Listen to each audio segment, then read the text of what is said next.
I'd like to call the meeting to order at 2:00, I don't have my glasses on because it fogs up my glass. 2:02.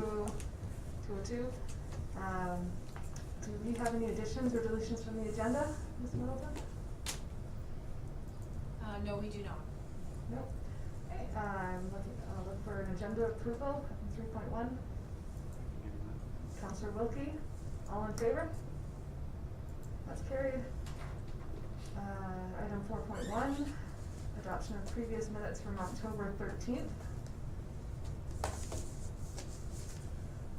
I'll give you that motion, it was good to me. Okay, Councillor Robb, all in favor? That's carried. We have no old business. First item is staff report.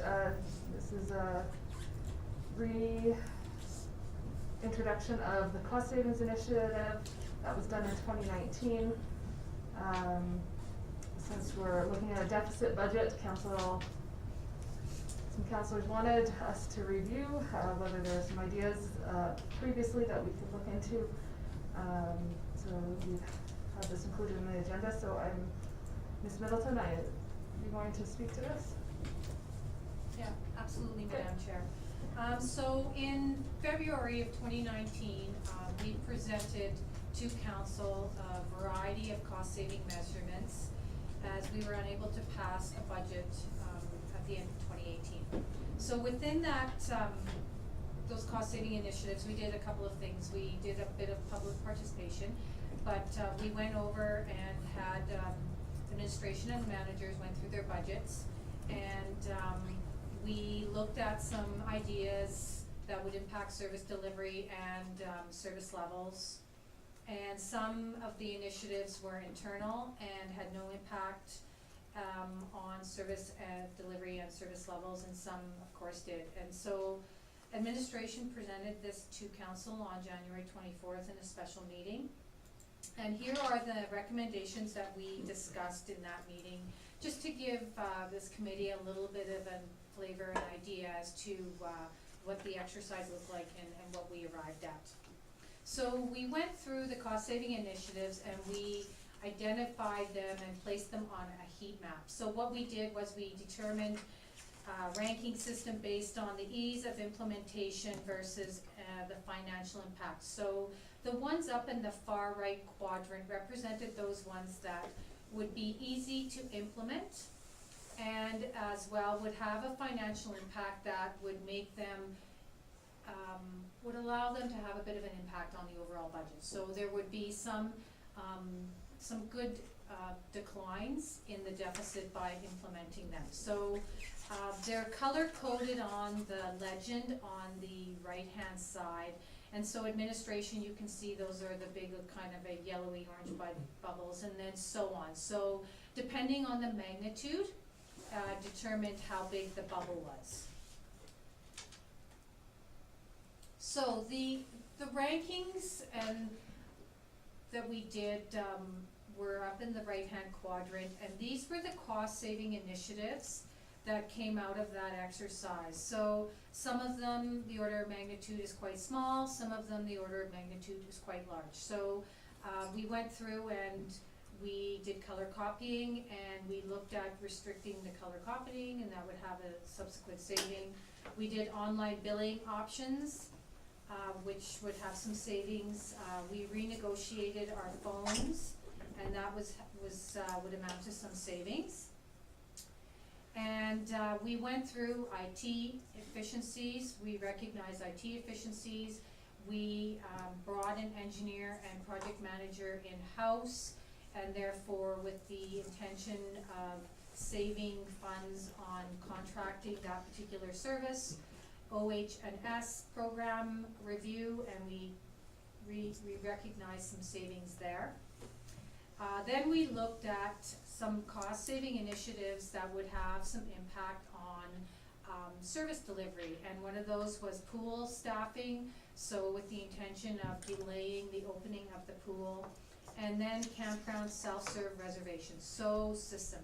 So these were the initiatives that were brought forward to council by administration with working with the different managers of the business units. And so overall, the expectation was we were gonna be able to recognize $281,000 in savings if we implemented all of these particular initiatives. So we had parks position, which we would eliminate a parks position and adjust the pool hours and spray park.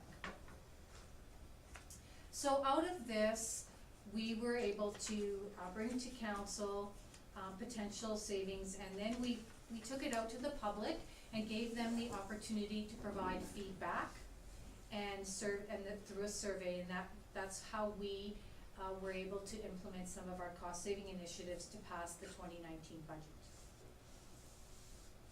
So these are just some of the cost-saving initiatives that we went through. So of that, the cost-saving initiatives that were incorporated into the budget with no service level delivery were the amounts included on this particular slide. Just give everyone a second to take a peruse through. So we had 6 items that we implemented here. And then we had 2 more that had service impact, and that was the online billing and the campground. So in the 2019 operating budget, we implemented, of the $281,000, we implemented $194,000 in cost-saving initiatives based on feedback that we received through public participation.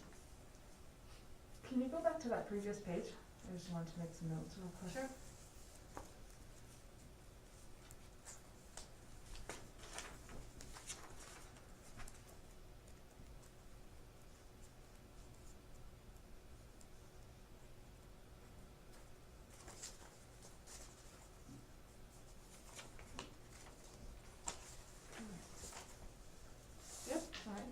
So there were some puts and takes as far as the end result, but overall, administration was able to put these into place and recognize some significant savings. So that is the, what we did when we had to initially put through some cost-saving initiatives for the 2019 budget. Are there any questions?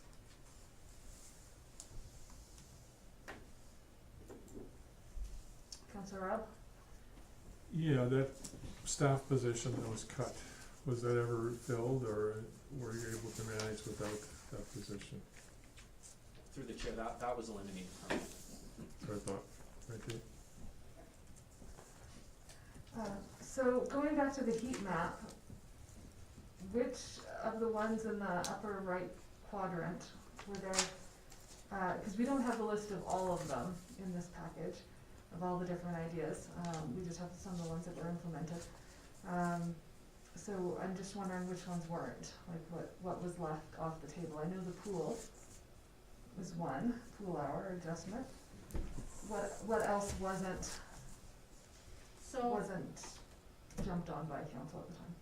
So to address your question, Madam Chair, we did not implement any of the library cost-saving initiatives, so I believe the one was to eliminate the $5,000 payment for the tourism rental space that we pay to the library, so that one was not adjusted.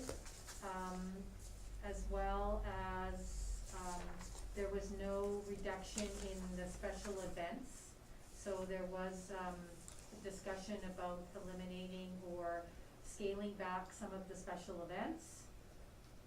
And I believe those were the bigger items that had the most financial impact on the lower part of the right-hand side. If memory serves me, wasn't there also, sorry, Madam Chair. If memory serves me, wasn't there also discussion about the later pool opening, like as opposed to May opening into June? Yeah. That was one that was lost too, I think. So pool and spray park, so Yeah. were added to that, so there were those 4 Okay, that weren't. yeah, Yeah, that was, makes sense, yeah.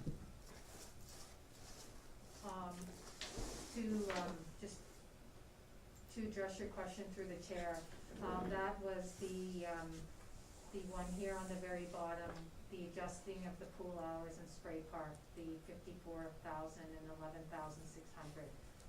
So the 54,000 was for the pool, and then the 11,000 was for the spray park. Councillor Rob? Did we adjust the hours at all, or just we left them the way they were too? So we haven't adjusted hours and or late opening, thank you. Correct. Bill? Yeah, through the chair, Corinne, the 2020 budget numbers reflected in this package. How much, is it $280,000 that was taken out of those numbers for the 2020 budget, or? Sorry, So to address your question through the chair, 194. so we took that, it was about 194,000 that came through on the 2019 budget. Now, the intention was, when we had the discussion over the 2019 operating budget, is we wanted to ensure that whatever cost-saving initiatives that we recommended and put forward, that there was some sustainability around them. So certainly, those numbers did not come back in any form into an addition in the budget. We wanted to ensure that there was some sustainability, that we could carry these through beyond just 2019.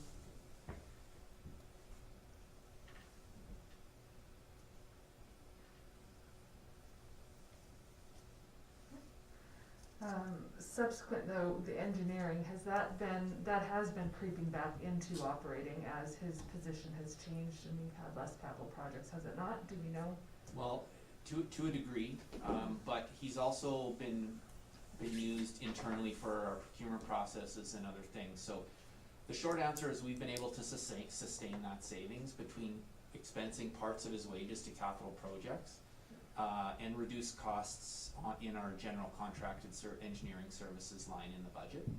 So I wouldn't say it's creeping back in. We're finding, he's staying very busy and we're finding really good uses for him. It's just in exchange for less phone calls to our contractor. Yeah, I know in the last year's budget, we talked about the savings that we've gotten from him, so I'm happy with that. It's just, things have changed a little bit since this initiative. Did we also talk about enforcement in this cost savings initiative? I thought that was originally in that. Municipal enforcement? Yeah. So the only items that Ms. Middleton are presenting today are those in the top right-hand quadrant, the ones that we felt had the best economic impact with ease of implementation. So there are other items that are following elsewhere as they were adjudicated, and I believe municipal enforcement was in one of the other quadrants, Councillor Holiday. Yeah, okay.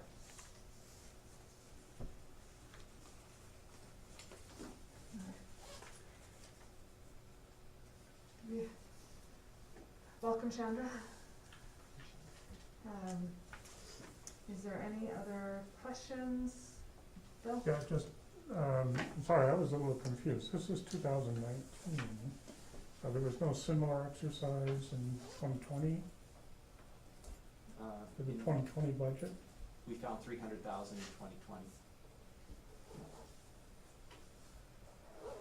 Well, it seems to me, I would have liked to have seen something on that 300,000. This is like from a budget that's from 2019. We're in 2020, and we're looking at a budget for 2021. So I'd kind of like to know what was in that 300,000 for 2020. So that's kind of a little bit closer to the figure we're actually dealing with. Yeah, we didn't undertake any specific cost savings initiatives in 2020.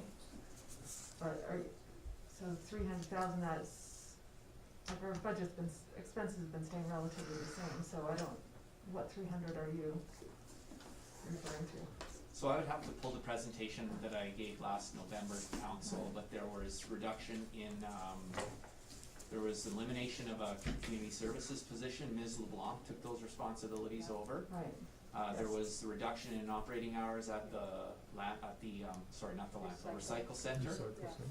There was a small transfer from reserves. 32,000, which was the final piece to balance the budget. And I could look and see a couple of others. So Yeah. For the most part, other than that, there were no service level cuts last year. We explained to council that without service level cuts, there was no more fat to trim. We looked at a couple of those options. Oh, I apologize, there was another one where we believed that, we'd be eliminating portions of Ms. LeBlanc's FCSS and economic development wages, because we thought IEDC was at a position where, we would be staffing that position. That hasn't come to fruition just yet. So those are some of the things that added up to that 300,000. Right. Thank you. And that money that was budgeted for the FDev position with the committee, that's just being held, right? Yes. For next year in Hansford, so, yeah. Yeah, no, that sparked the memory on last year's budget, thank you. Chandra, we're just going through the 2019 cost savings initiative, just to kind of see what happened that year. And then Todd just updated on some of the savings that we had found last year. Did you have any questions on that portion of the agenda? No, just basically along Bill's lines about, because that was 2019 and, yeah. Yeah. And we're heading into 2021, so what are we looking at for 2020 as opposed to 2019? Yeah, so I guess my question for administration, is there anything that we left on the table that we should consider this year, that we should recommend to council to consider this year? That was forgotten in this 2019 document or in 2020? In speaking, I'll take this one, Karine. In speaking with the management team, there's still a belief that we could shift the opening dates of the pool and spray park to the right to make some significant changes. We've been 2020 is not a year that we can use as the benchmark for anything right now, but we do, one of the things we presented 2 years ago was that the numbers of the use in the pool, depending on the weather, and typically because the weather's so unpredictable in May, we could push that to the right. The option you saw here was in 2019 was a delayed opening at the end of June, but there was a scaled back version of that was delaying it till June 1st. And so you could prorate the amount of savings that would be there. That included the spray park as well too. And so those are the options that we've brought back, that we still think those are achievable. Of course, it comes with some resident dissatisfaction.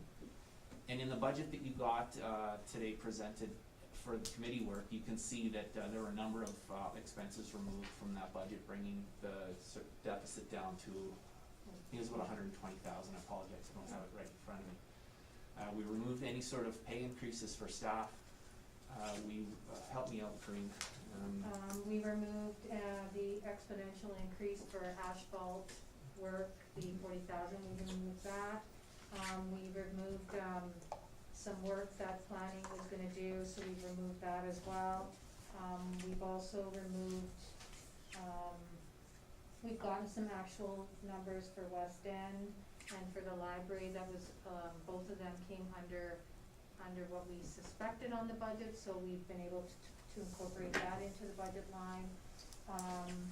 And we've also, just taken a look at all angles to see if there's anywhere else that we can trim back, but the majority has, certainly there's been some adjustments on the legislative services, so council has also looked at their budget and made some adjustments. Administration, we looked at our budget and we removed casual labor, we took out some contracted services, so we feel that going into 21 and 22 we can, we won't perhaps need those funds, and so we'll do without. So we have been able to scale back a significant amount of, as we get more information and as we, just have discussions with management, and we've been able to make those adjustments on the budget. Okay. Perfect. Councillor Wilkie? Sorry, just a question on the pool portion of things. I know that we kind of set that aside. I'm trying to remember, I don't know that I was here for this discussion in 2019, I don't think I was yet. That opening, what portion of that, when you look at, and this might be a tough question for non-pool operator to answer, but what portion of that is directly scalable to, sort of the amount of hours that we're open in a day, I guess, right? So, you know, I know you took a look at sort of time-wise when people are using the pool, but my other thought was, you know, from a programming perspective, are there certain programs that are higher demand versus lower demand, and would having shorter days have a similar impact, similar budgetary impact, if there were certain programming pieces that might be deemed less critical? So to answer your question through the chair, when we put the rankings together, we looked at two specific cost-saving initiatives for pool. We looked at the pool staffing, so that was a reduction in pool hours. And then we also looked at if we delayed the opening. So there was two potential initiatives that we could explore for cost savings. So this one here on this particular side is around pool staffing, and just reducing the pool hours. And then the other one, which is the larger, more significant cost initiative, was really based around if Open we later. move the pool opening. Yeah. So it is largely fixed costs, I guess, is the answer that I'm getting. I mean, there's wages obviously involved, which it kind of, that gives me a magnitude for what we'd be dealing with, right? So, okay, thank you. And do we have pretty good data on use, like which hours are well used and which ones are not? If we were looking at a reduction from 95 to 80, we know which hours are the best ones to cut. I think Yeah. do we have that data? Council Holiday, so we were pretty good in 2019 at keeping those track of those. Prior to that, we weren't as good. I mean, anecdotally, the staff can tell you, but to objectively define it, we were pretty good in 2019. Again, 2020 out the window. But really, it came about shortening the evening swim a little bit. And the other option we looked at was delaying the opening from the May long to June 1st, so it would just be a 100% cost reduction while maintaining the same operating hours after June 1st. Councillor Bob? Yeah, when I look at this information for 2019, you had the opening of June 28th, and you had a $54,000 saving for the pool and $11,600 for the spray park. So add the two together, I get about $65,000. If you delay the opening this year, for example, till about the first weekend in June, which is about the 5th, would save about roughly a third of that. So you could save about $20,000 if you open the first weekend in June as opposed to the May long weekend, the way I like rudimentary numbers, and that's not accurate, but it's kind of an indicator anyway. So if we kept that on the table, or put that on the table, I should say, on opening up early in June, which is still not too bad, then we could probably, compared to this year, it's quite good actually, but.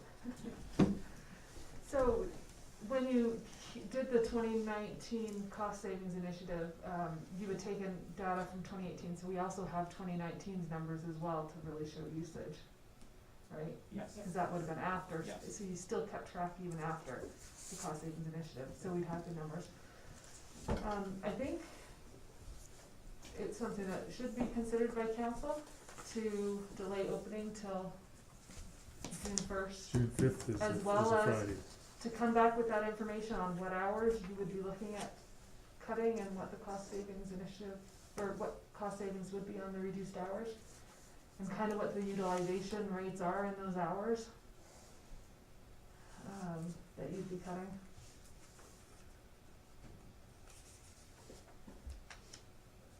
So just to answer your question, or to clarify through the chair, so you would like administration to provide the 2019 numbers?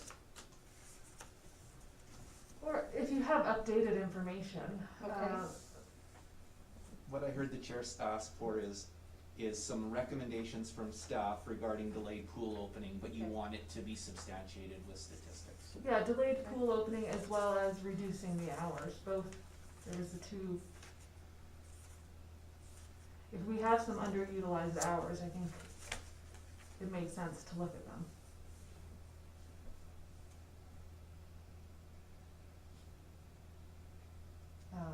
And to bring that updated information to council. To council? I just clarify, who wants to go to council? Yeah, Okay, cause it's gonna be a council decision on the service Yes. level. But that's the information we're asking you to provide them, I guess, if that works. Cause you're still at 120, we still have to cut that down somehow, if that's 20 there, that's all helps, you know? And what is the status on the campground? How did that, cause I know there's been changes over the years. again, 2020 is, you know, not used for much. But, we went to an online in 2019 and it more or less broke even. I don't have the financials here, but when we circled back at the end of the season, it achieved the intent that we were looking for. So, we knew that it was not going to be a profit center, because of the inability to provide the levels of service that we wanted. So you'll recall what we did was we eliminated the customer service position that was there to answer the phone and we made it self-serve. And so currently the campground is breaking even, in that, under those operating conditions.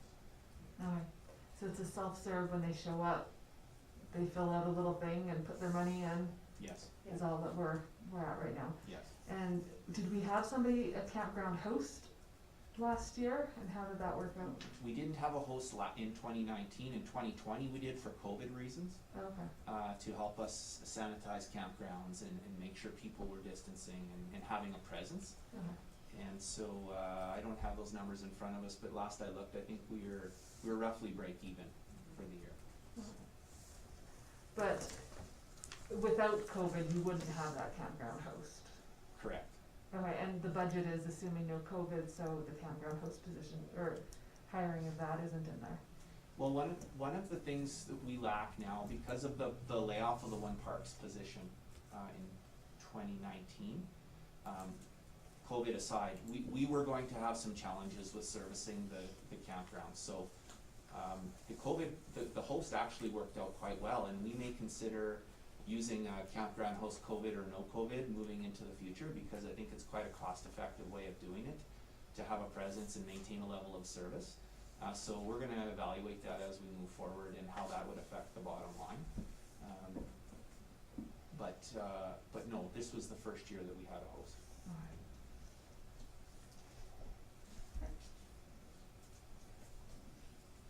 Any other questions? Councilor Wilkie? I did just wanna confirm that my understanding is correct, that the budget, the 2021 budget that we've seen so far is prepared on the basis of, I guess, no COVID, no impact to service levels, is that correct? So the pool budget, for example, is based on a normal pool operating season essentially. Okay, thank you. Oh, that's super important. Yeah. Yep. I guess there's no more questions on this, we should accept it as information. Sure. And move on. Do we need a recommendation to take those items Oh, back? yeah, we need a recommendation on the pool. Was there anything else that administration thinks from previous year's initiatives that should be considered that might have not?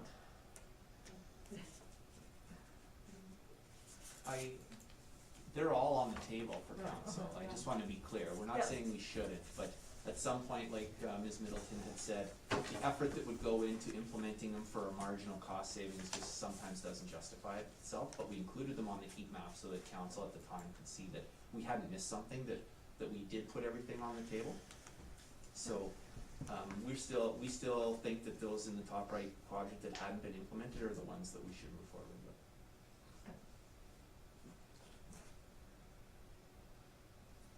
Okay, so a motion on this, so obviously 2021, if there's any questions, cost savings, efficiencies, whatever that council wants to, that's a whole separate argument here, I'm just, based on this document, on this agenda item, the pool is the one that we want Understood. brought forward. Okay. So, So the wording of the motion that I have coming from committee is that administration should bring back possibilities around delayed pool opening and or operating hour adjustments based on historical statistics.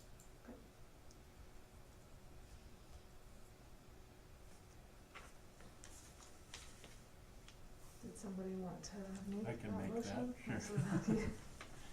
Sure. What Todd said. Fantastic. Okay, is there any debate or discussion on that? Okay, I'll call for the vote then. All in favor? Okay, that's carried.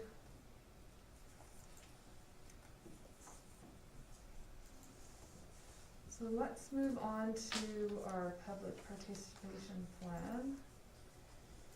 Next item, Ms. Middleton, are you prepared for this one? I am. Good.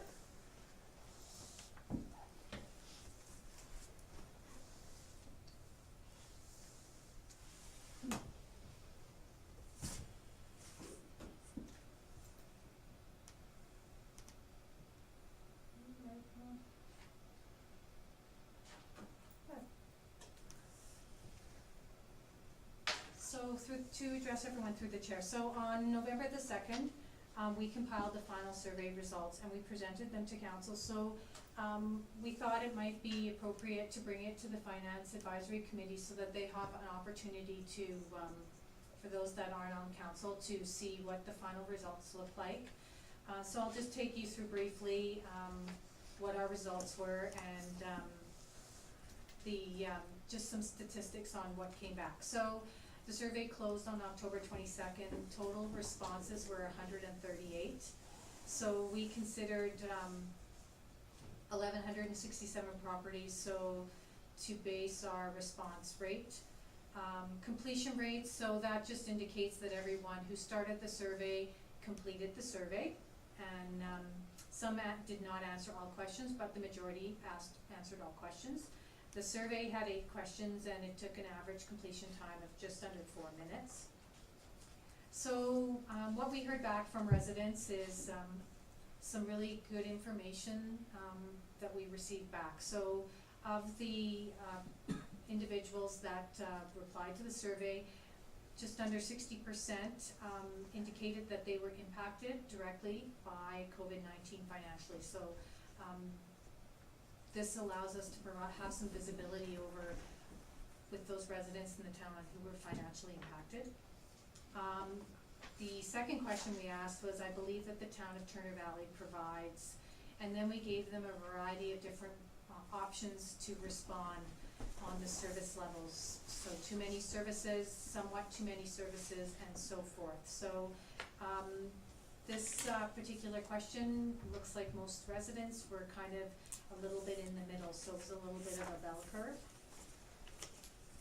The third question, to maintain current service levels, it will be necessary to increase municipal taxes. Do you support this statement? And we heard very loudly from residents that for the most part they either disagreed with this statement or strongly disagreed with this statement, so indicating that residents did not have an appetite to see an increase in municipal taxes in order to maintain current service levels. Question number 4, I support increasing municipal taxes to maintain service levels. So once again, the disagree and strongly disagree were clearly evident. Disagreeing, and they made up over 77% of all response were in these 2 particular quadrants, so indicating once again that the residents have a desire to maintain tax levels where they are. Question 5, I support service level decreases as opposed to municipal tax increases. And once again, we have a couple of quadrants that were quite strong. I agree, so there were just under 33% agreed and supported service level decreases to rather than see municipal tax increases. Question 6, as a resident business, I support the town assuming new debt as necessary to fund large critical capital projects impacting the operating budget by increasing expenses to service the loan. So this particular question was really driven around the potential that we have Sunset Boulevard coming on as a large significant project that may require or will probably require some debenture financing as opposed to just being able to fund it through grants.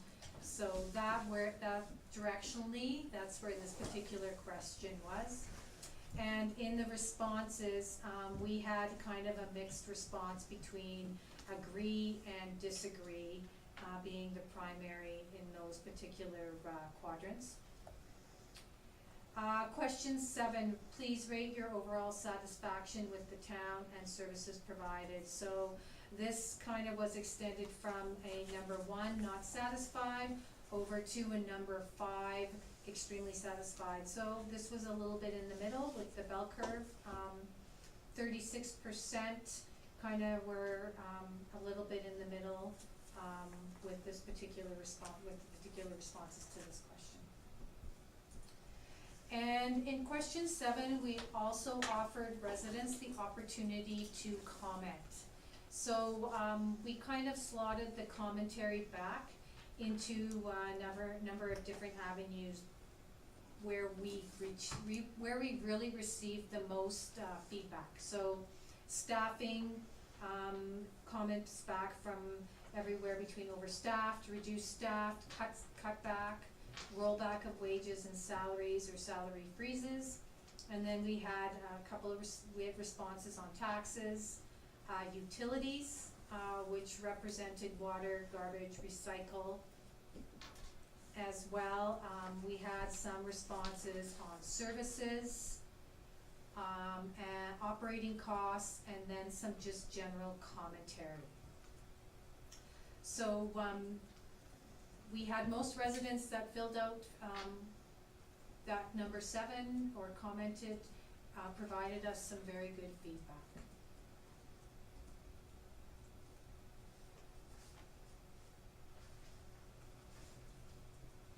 And then question 8, we asked residents to rank the following services in order of importance to you, 1 being the most important. So as you can see from the right-hand side where we have the legend, protective services, which included fire, bylaw, and emergency services, ranks number 1, it's the green. And then there's the subsequent ranking of all the others, so roads, sidewalks, paving, and snow removal, and those particular services. So once you got to number 7, which was special events, you can see where the rankings took place. So this just gave both administration and council a little bit of an indication of what services are important to residents as we move forward in the budget deliberations.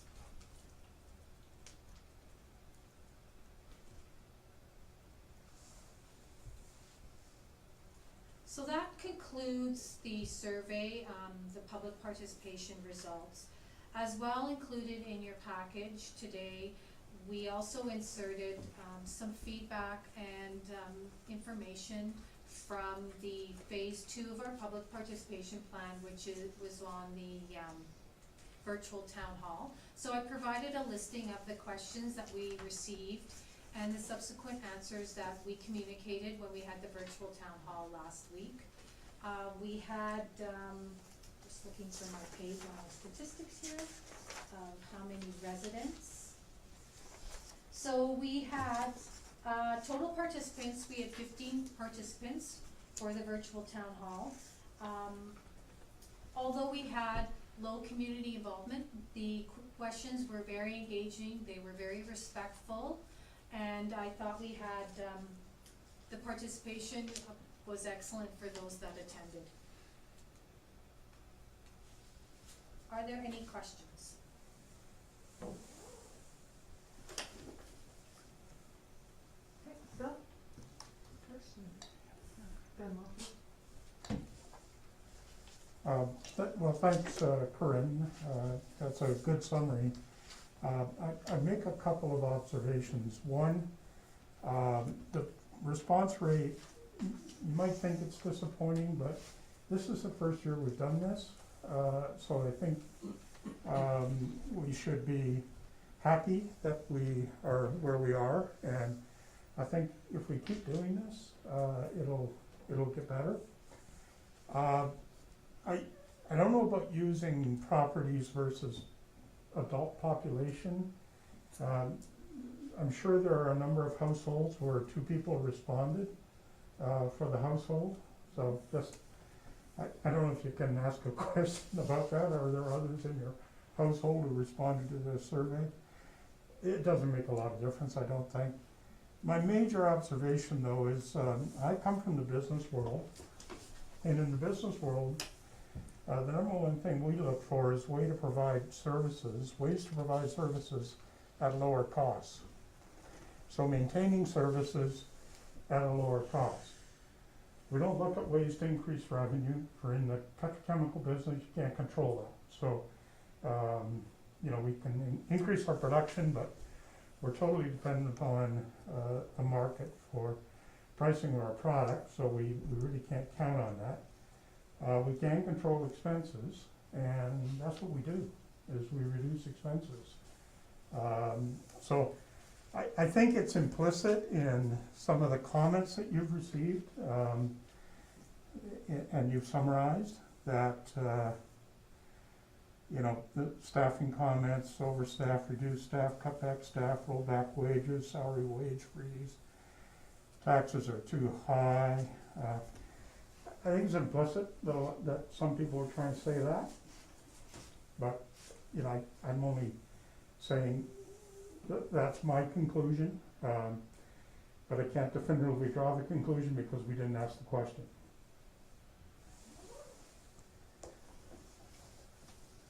Councillor Wilkie? Yeah, I mean, I spoke to this a bit in council, and I do, I'm thrilled that we're undertaking this effort. I think that's the first thing that I'd say. So, fantastic job. Just getting the question out there, managing kind of logistics on getting a bunch of people together in a pandemic to ask some questions, and I do think we got a good response. I think Bill hit the nail on the head. Everybody wants the same services cheaper. Getting there is always a challenge, but yeah, I've sat around some difficult boardroom tables where that's the conversation that needs to happen too. So I think that's coming. One thing that I would ask, just of our members at large, because one of the things that came out at me about this is that I think there's going to be some decisions that need to be made about where changes can happen. But I actually think there's probably value in a subsequent round of input. Kind of, I think the next step in my mind might be something along the lines of propose a solution and then get feedback, or a couple of solutions and then get feedback around those couple of solutions. Here's a couple of paths that we could take, and that just lets us, I think, get more targeted feedback. Because the one area of concern that I do have is that, and I know that we have to limit it to a certain number of buckets that we can put on that last chart, and I really love the way that last chart turned out.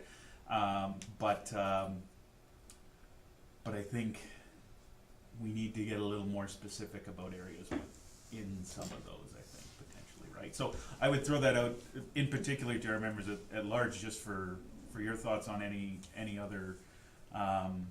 other questions that you might have coming out of this, because I don't think there's anything to preclude us from going back with kind of a second check-in, right, and take the temperature again. So I'd appreciate any thoughts there.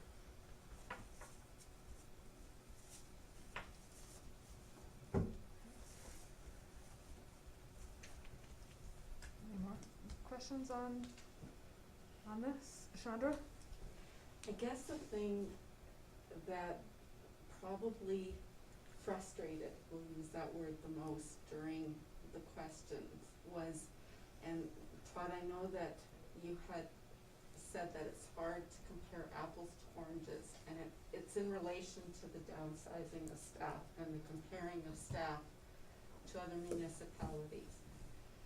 And I respectfully disagree that you can't do that, because I think that there are a number of examples in both this province and in other provinces where you can actually take a look at the size of this staffing contingent in Turner Valley and compare to the staffing contingent in other municipalities and draw a meaningful and practical comparison. And the reason why I'm saying that is because I come from a town exactly the same size as this town, with a lot more amenities and a lot more commercial buildings. They have their own water and sewer. They have exactly the same size as council. They run exactly the same type of services, be it they don't have the recycling, but they have bylaw, they have the pool, they have recreation, minimal. Actually, they don't, let me rephrase that, because they have a golf course, a swimming pool, a curling rink, and a hockey rink.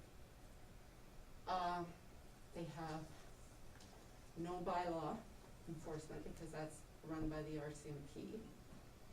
And that town runs on 17 employees.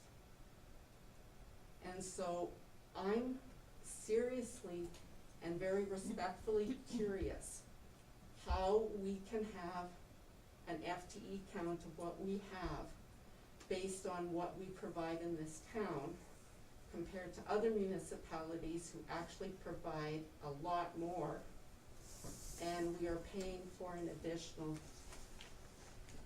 8 to 17, 11 more bodies. And that's where I really feel that we as a finance advisory committee, and we as a council, and we as an administration owe it at the very least to the citizens of this town to be able to provide them more than just an answer of saying, well, we can't really compare because it's apples to oranges, because no town is going to be an exact replica of each other, a mirror image, but at the very least we could show a basis to it and how we can justify that we have probably close to 11 more employees than other towns that size. And that, I think that was probably the most frustrating part as I was listening to it, because that has repeatedly come up in the citizens' response to the survey in their questions, and I think that we owe them an explanation to it, and I think that at the very least to provide that comparison. It's going to probably show things that maybe we don't want to see, but we have to speak to it. It's the elephant in the room right now. And particularly, I heard the mayor say in that as well too, that it's a hard time to cut jobs and to tell people that they're gonna be without work. But we've got residents in this town that were told the very same thing, and it was done because it economically was the right thing for those companies to do. So I think that we owe the citizens of this community at the very least that discussion. And so that, I just wanted to put that out there, because that was probably the most frustrating part in all of it, to see the responses, but then to see that it was kind of glossed over because it was comparing apples to oranges. Life in general is comparing apples to oranges, but at the very least we could try to make an attempt to be able to clarify for it. So, that's my observation. Todd? Through the chair. So when I said that it's difficult to compare apples to apples, I have yet to have anybody come to me with substantial comparisons. So for example, we've done the comparison to Black Diamond and service levels that they provide. But it's really difficult for me to respond to broad statements like we should have fewer staff, or they're paid too much, or why is it that you have 2 people working at the recycle center, but the recycle center in town X only has 1. So I guess we could go through a forensic analysis of the number of staff we have, but it can't be taken in isolation, and it has to be tied to a level of not just the services that are provided, but the level of services that are provided. And I'll use snow removal as an example. Some towns might not be removing snow, they might just be pushing it to the side. But our policy has a standard around 12 inches, et cetera, et cetera. So, that work can be done, absolutely, but I will bring to committee's attention that we have eliminated 3 positions in the last 2 years. In an effort to try to right-size the staff contingent that we do have. And we've also done the budget cuts and the absorption of inflation to the tune of almost 9%. So efforts are being made. It's not meant to be dismissive when we say we need to compare apples to apples. It's just, it's difficult, it's not difficult. The comparisons need to be done properly. So, you know, we have one person full-time who's doing this work. The challenge that we have is to quantify all of the other work that individual is doing that doesn't make a job description. So, while I don't know how I respond to your statement, Chandra, without sounding defensive, but I can tell you that this administration and this council have worked very hard to find those efficiencies, find the redundancy, and hold the line on costs. But it's really difficult, again, like I said, to respond to broad statements made from members of the public without any substance or level of detail that we can latch onto and do that. We provided some analysis to council on where our established positions had gone since 2012, I think it was, before the flood, and showed how those things have ebbed and flowed and where they were paid for and where we're at today. If someone gave it to me with specifics about how we could run the recycle center, for example, and why it is that we have 2 part-time staff rather than 3, or rather than 1, we could look at that. And people will argue that it is my job as the CAO to continually look for those things. And I assure you that we're always looking for efficiencies. We're always speaking to our partners to reduce overlap and find ways that we can do better. It's the way we do business. We're not sitting back waiting for someone to bring us the ideas. We're continually doing that.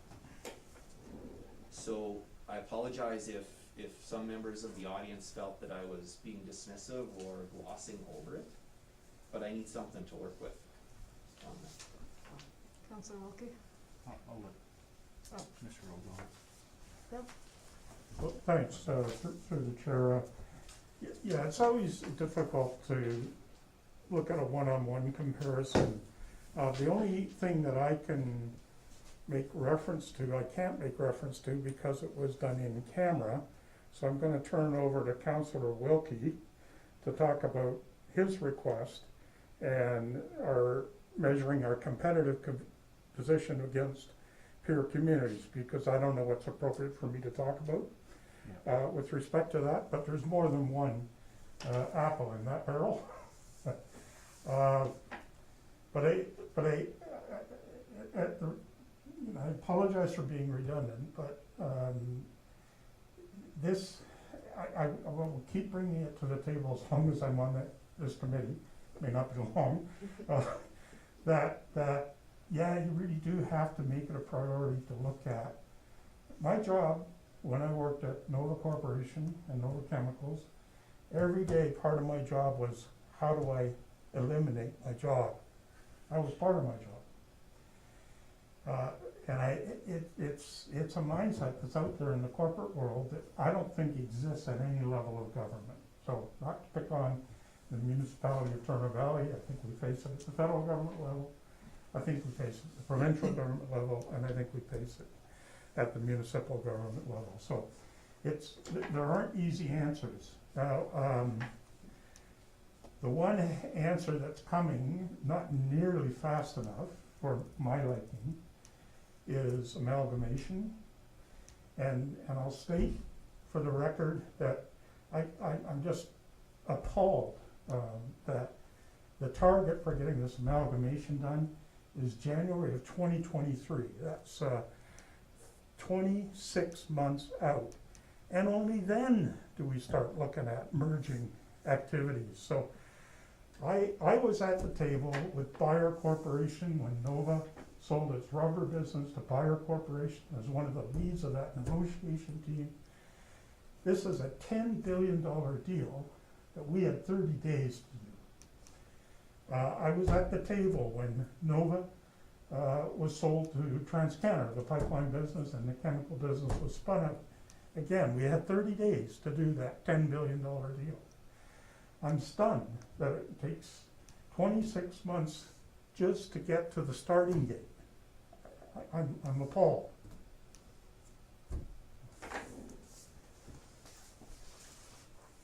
Councillor Wilkie.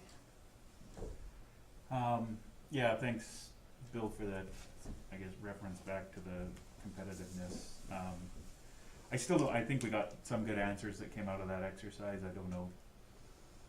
We got all the way there, but it's always tough to get all the way there when it comes to numbers. That's the problem. You're always working on imperfect information. I think there's value. There has to be at looking at the range of communities that are out there and what the staffing costs are associated with those communities, right? And are we comparable or not? And so I hear you loud and clear, Todd, on service levels, right? But my perspective is that I think we need to start with what is a reasonable budget for a town of our size, and then we can back solve into what sort of service levels can we provide for that. And I think that that's the alternative direction to work from with this. It seems that we often go the opposite direction, right?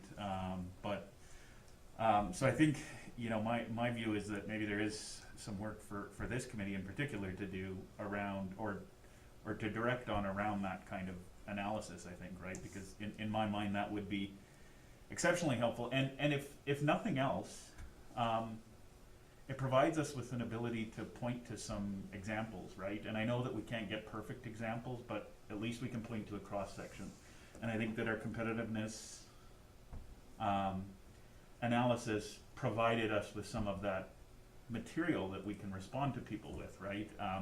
Something similar around staffing costs, as it's clearly a focus of residents, I think could provide similar assistance. So, you know, I throw that out there as for discussion, that if that's something that our committee should be looking at taking on as well, because I think that order of thinking of clearly the town is telling us that they don't like the taxes where they are, right?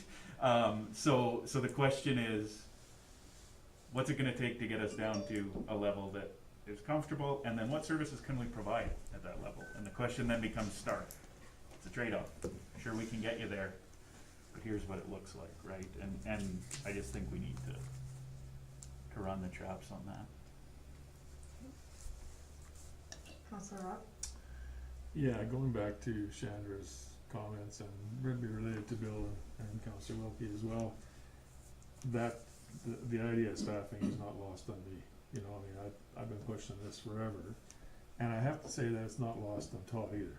Like, Todd is, you know, we're out, that's always up in front for everybody, okay? And I have talked about zero-based budgeting, you know, that, I haven't said that for a while, but maybe we need to look at zero-based staffing, you know, maybe, and I think Todd has done that. Maybe you have to look, if you were here, you could blow it all up and say, okay, start over, what do you need? You know, that's maybe a way for you to kind of reflect, because I know you've made every effort to reduce staff to the best of possibility. Is it where it needs to be as far as what our taxes are? Perhaps not. But you have to look at, it takes so many people to get the job done. You know, you need a finance manager, you need a CEO, you need an assistant to the admin, you know, I mean, it's easy to say cut this, but where do you cut? I mean, and that's up to Todd. I mean, Todd has to be looking, and I believe he is. So would it be nice if we, and you know, I mentioned something last time we talked about, maybe we need to look at how can we, this park staff, they aren't that busy in the wintertime, perhaps you look at furloughs, which has come up in that open forum, okay? Furloughing some staff, and that has happened lots in the communities that I came from, like Swift Current, Saskatchewan. They laid all their staff off in the fall, park staff, and hired them back in the spring. But the danger of that is you could lose some good employees that you never get back, so, you know, maybe you need them in the summer, so. It's like anything else, it's continue to work at it and look and try and say, this is the ball, we're trying to get this as best as we can, so I have to trust my CEO to get that done, you know. But we certainly haven't lost sight of that, it's big, you know, if you look right now, for me, when I look at the budget, that's about the only place that we can cut, is staffing. So how does it look, you know? It's not gonna look pretty, however you do it, whether you reduce salaries, whether you lay people off, or whether you know, you have to get the job done, so you can't lay people off necessarily, you know. The provincial government just said 3% cut in all staff, all salaries last week. You know, is that pretty? No. But that's where we're at, I guess, so. Thank you. I'm gonna take this off for a second to talk.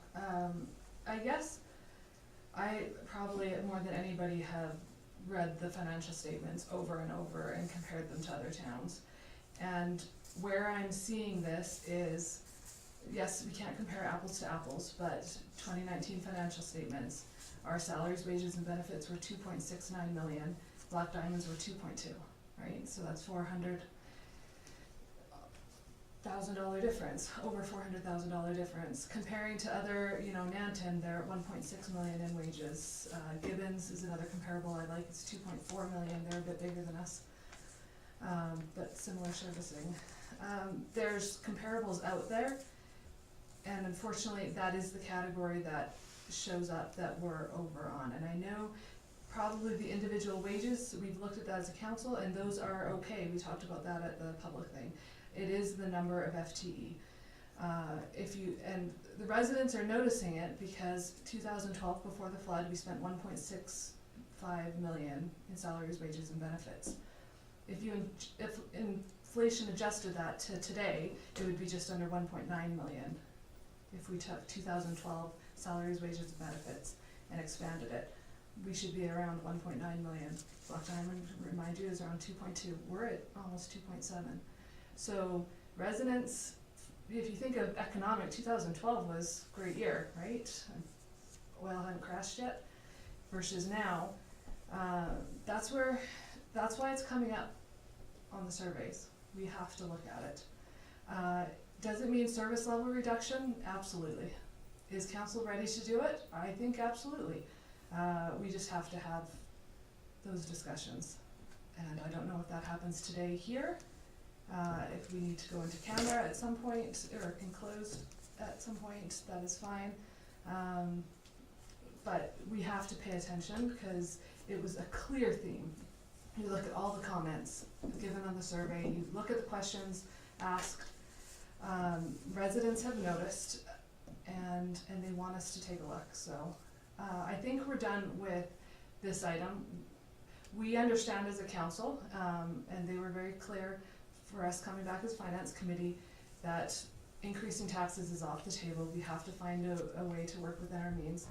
The one comment I loved from the survey, council did get all the comments. The one about the guy asked, all I ask is you plow my street of snow and keep sewer and water lines in good repair. That is our business. We've hired out water and sewer. We do our own plowing, but the infrastructure costs are something that we haven't got a good handle on. In previous years, before the flood, there was a significant portion of the operating budget going into reserves and building up those reserves over the years, and we haven't been doing that recently. We've got our asset management coming in. We've got things that we're trying to do better at. We're getting better handle on all these costs, and we're trying to get our utility rates set how they should be. But as the economy goes down, the money that we're going to be getting on MSI and other grants to help us replace infrastructure is not there. And that's all residents care about. They want their water and their sewer, and we have to focus on core services, and we need to be willing to make some hard decisions on things that are secondary to those things. So that's my spiel. We need to listen, and I think we can do it.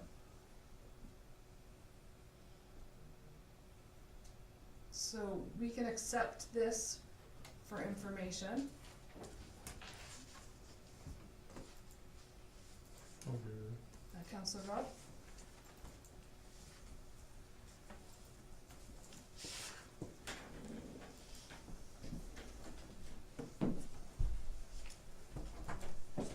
Oh, I guess I need a motion on that. I give you the motion, I think. Yeah, or not a motion, we need to vote on that motion. All in favor? Thank you. It's carried. Next item.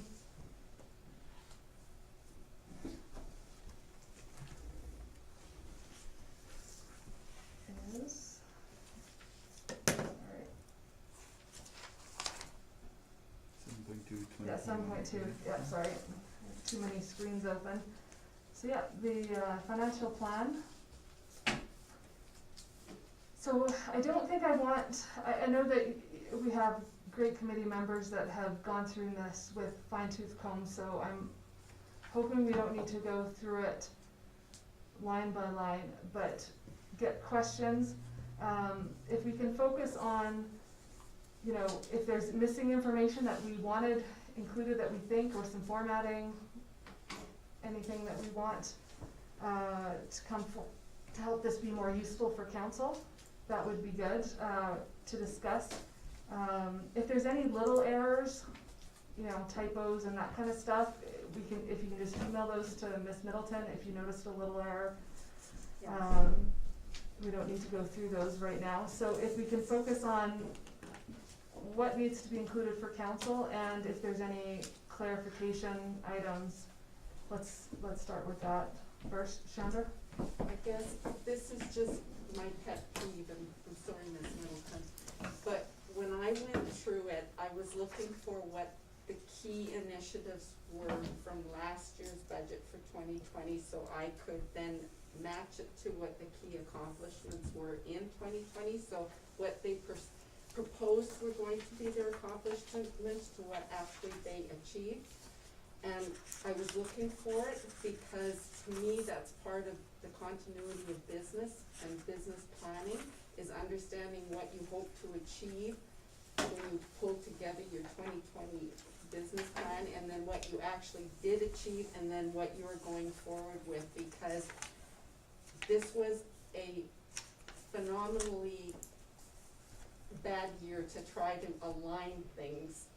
But at the very least, it would have been nice to see if what these departments said they were hoping to achieve, if they were able to. And then the question that I have is, if they didn't achieve what they felt that they did as part of the key accomplishments, why are we not then seeing it in the plan for 2021, 2022? Because the question that immediately comes to mind, if they thought it was a key accomplishment for 2020 and they didn't achieve it, then why are we not seeing it in 2021? Because they had kind of earmarked it as being a key accomplishment that was required for their particular department. And that to me, so I had to pull my last year and I had to start cross-referencing back and forth to see if what they said they were going to do, they actually did do, and if they didn't do it, why wasn't it in the action plan for 2021? It's just, I'm coming from a very strong business planning place with the federal government, and that's, every year, that's what we had to do. You said you were gonna do it, did you get it done? If you didn't get it done, why is it not showing up here? Because you told me it was important to do, and that's what I was looking for. So if I may address through the chair, so most of the things that we recognize or discuss in our business plan on a yearly basis, majority of those items, we're working hard to make sure we get them done. We're trying not to delay things over years and over time, simply because part of it being is we're not resource heavy, so we try and keep our key accomplishments quite manageable. Having said that, 2020 was a very interesting year, but my expectations are when management fills out their 2020 key accomplishments, these are things they're quite proud of that they've accomplished through the year, and they're not things that we generally would have attached to a previous year or the year going forward. These are things that we've strived to do from that budget year that we've moved forward into the current budget year. So my expectation is that when management fills these out, these are truly things that they're proud of accomplishing throughout the year. But that's my question, have they gone back to what they said they were going to accomplish and then align it with what they did accomplish? Because that's what business planning is, that's how you tie the years together. And even though they're proud of it, and I don't take that away from them, they still have a deliverable. They have said that this is what they were going to do, and so at the very least, in the next year, you have to be able to go back and say, so for example, maintain the GIS data mapping for use by staff, consultants, and the public. That was a key initiative for the Economic Development Group. And I didn't see it, but I did see the land use bylaw review in there, and so I was wanting to be able to see the continuity of the deliverable. This is what I said I was gonna do, this is what I did do, or I didn't get to it, but I am going to put that up because I still think it's important. If it drops off, that's fine, but there should be a bit of an explanation around why you thought it was so important when you were planning for 2020, and then all of a sudden it didn't become an important deliverable or key accomplishment. So through the chair, if I may answer, so I know from an administration perspective, for the things that we put in on our administration as our accomplishments, those are certainly things that we talked about in the previous year. Finance Advisory Committee, asset management, and some of those things. So I know from my perspective, and I completely understand where you're coming from, because I perfectly agree, is that there is that continuity. And the reality is that we probably don't have the extra resources even in our budget to take on any other accomplishments or anything new other than what we have identified in the previous year. So my expectation is I know how I manage the business plan process, and certainly I make sure that we identify those initiatives, and those are things that we carry through into the next year. Councillor Wilkie? Yeah, I would just, I think it's, from my perspective, it's as simple as, you've got Action Plan 2021 items under each of these kind of categories, right? From my perspective, it would be as easy as having Action Plan 2020, what it was, basically in front of the 2020 accomplishments. And that would just allow us to say, okay, well, here's what you would hope to accomplish. And I mean, in a year like 2020, obviously we took a lot of left turns throughout this year. There's no question about that. But I do think it's helpful. I know the process that, you know, I go through with objective setting and all of that stuff with my partners is that, you know, we talk about what we want to accomplish at the beginning of the year. At the end of the year, we sit down around the table and we say, what did you get done last year? What are you going to do next year? And I think that, that information's all in last year's budget, I know, but I think it's really good to just put it in one place and say, here's what we hope to do, and here's the things that we ticked off that list. And I think a lot of these 2020 key accomplishments are objectives towards those goals, that action plan that you had in 2020. It's just, I think, helpful to have it in one place is all I would say. Well, Just a suggestion, yeah. And to address your comment, Councillor Wilkie, so for example, when I look at administration, there's probably 50% of our accomplishments in here that we did not even consider because they're COVID related. But nobody talks about those things, those additional items that we put in the budget, because they were never intended to be part of our 2020 key accomplishments, but we've added them in because they are in our side of our business quite significant. Things like being able to work remotely if we need to, things like setting up our vendors on EFT so that we can ensure we still get paid, we don't have to cut a check. Things like developing an emergency management plan. Those are resources that we don't even have we didn't have dollars attributed to them. The extra time required to get an emergency management plan, engaging management in those processes. So when we talk about getting that continuity line between the previous year, there are so many things that administration and management did over and above just because we just didn't have a choice. COVID turned the whole thing upside down. completely agree with the continuity, and maybe there's some place in this document that we have the check boxes. But rest assured, I think there's lots that, administration and management did, during, 2020.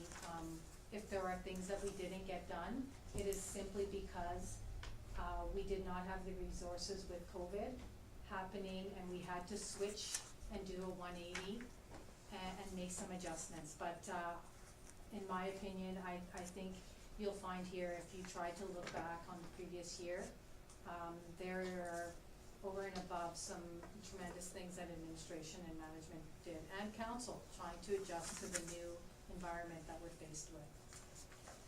Yeah, and I think Councillor Wilkie, and Chandra, just taking that little table, that goal, rationale, strategic priorities list link that you have under the action plan 2021, and copying it from last year's document and putting it before the key accomplishments, then we don't have to have the paper flipping of pulling out last year's document. And then I think you're absolutely right, there's going to be way more things that you accomplished, especially in COVID, than what you had set out to do.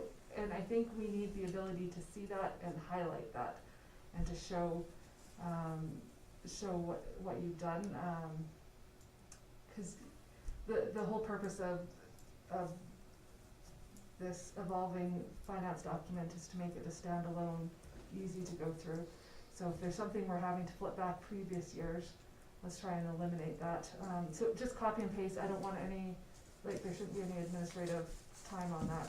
Well, like, going back to your department heads for it, cause you have it all in last year's document. Cause I think that would be helpful to see.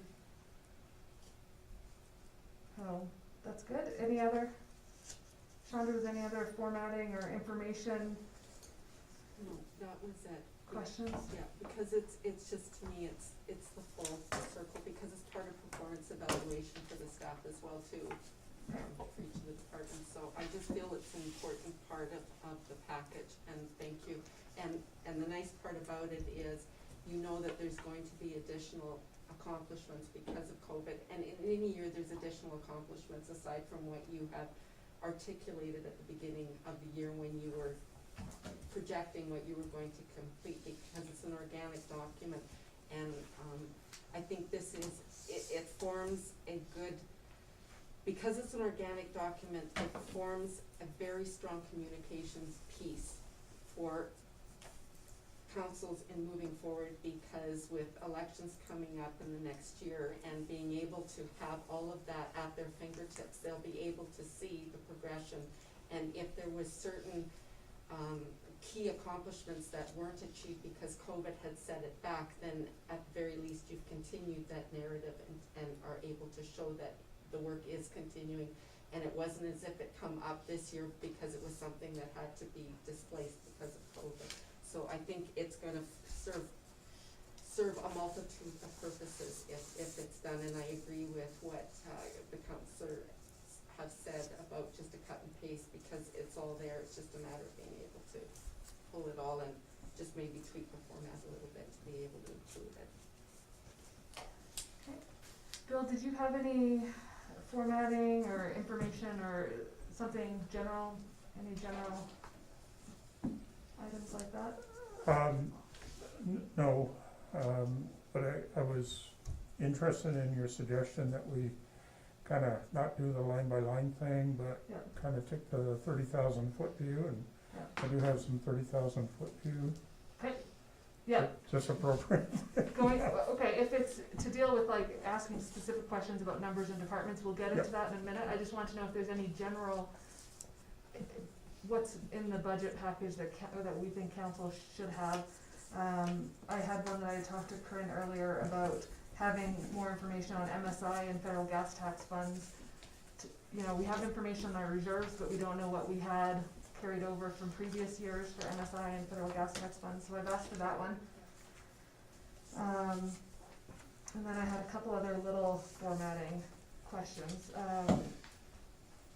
On page 13, 14.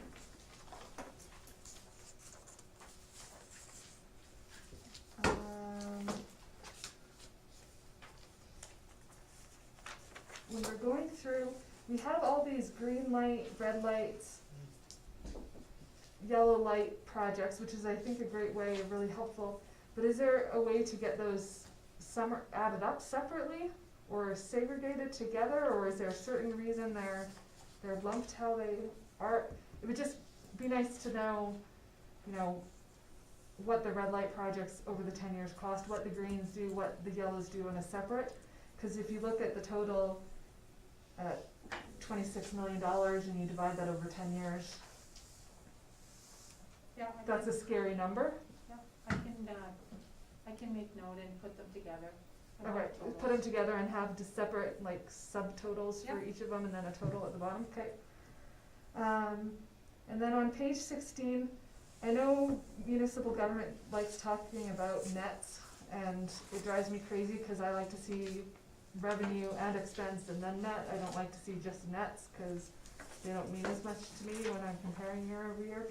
So I'm wondering if on that page, page 16, the breakdown by business unit, if we could, it'll make it a longer chart. That's the reason why I put it Yeah, next. I really because- like it though, for Okay. both the 2020 and 2021 Yeah. budgets, to put the revenue and expense. Yeah. Okay. 'Cause I read those better, I don't know about other people, but nets are harder to read. Counselor Robin Wilkie, do you have any of the high level, like, I think the package is fantastic, every year it's been getting better, so thank you. No, I'm quite happy with the level of breakdown that we're getting here.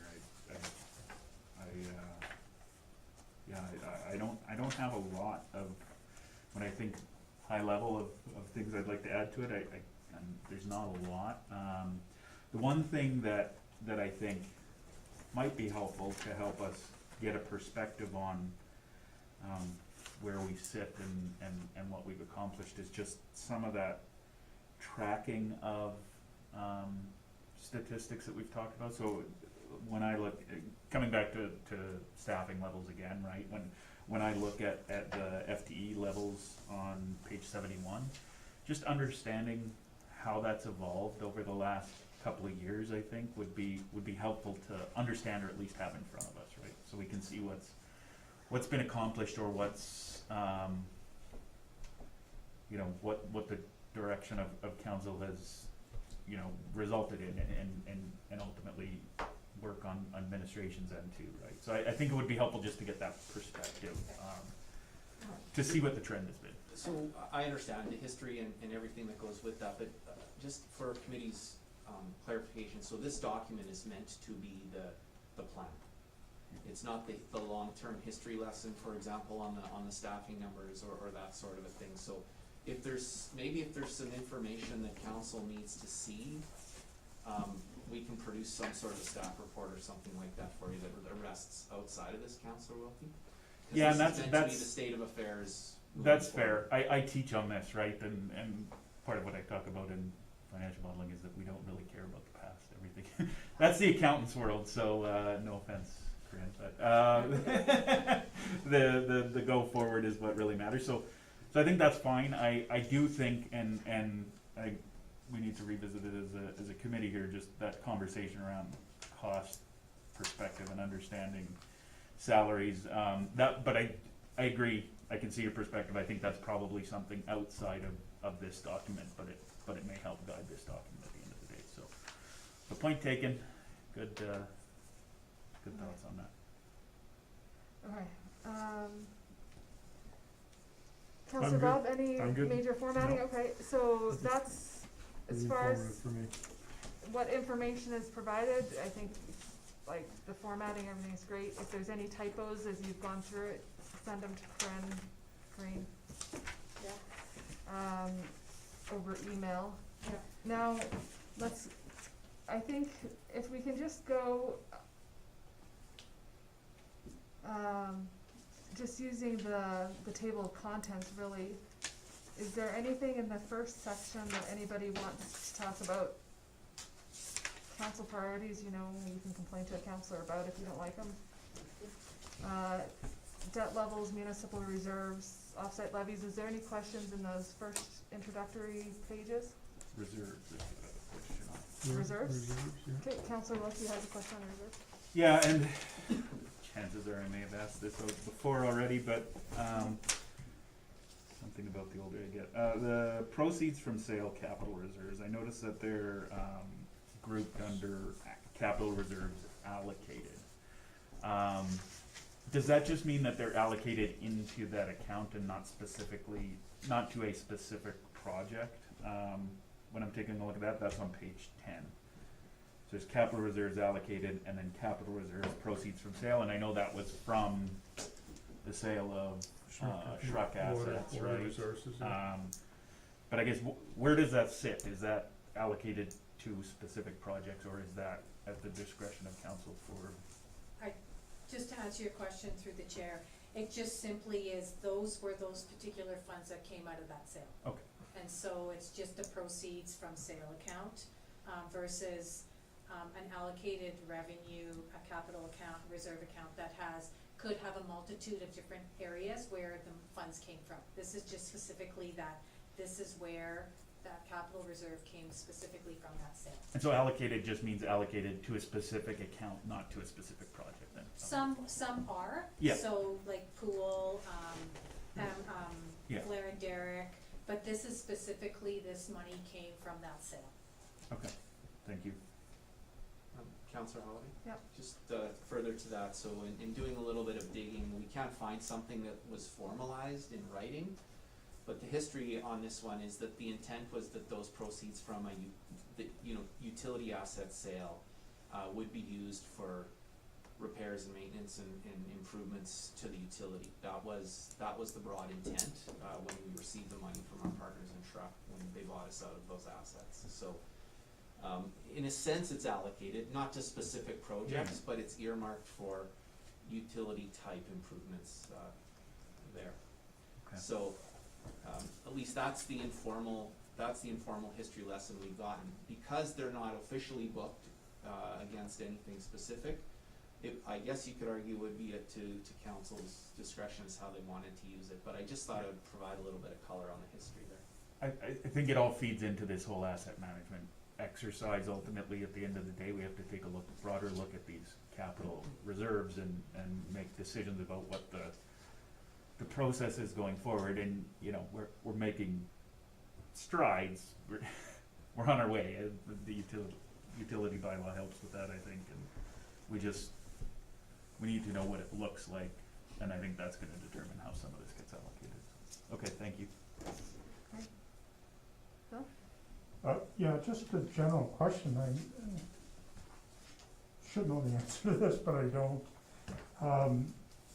So there's a number of different reserve funds that are established, and they've all been established by resolution of council.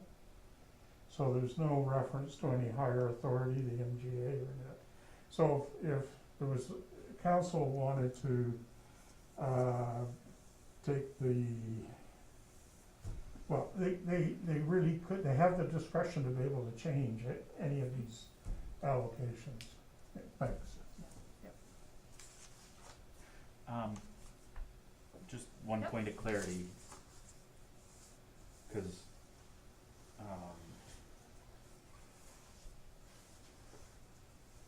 off-site levies would be the area where that could be different, right? Because they are pledged to specific projects in those circumstances. So I think that's, just to be clear, there's one area that's sort of, I guess, set aside for specific projects, and that would be developer levies.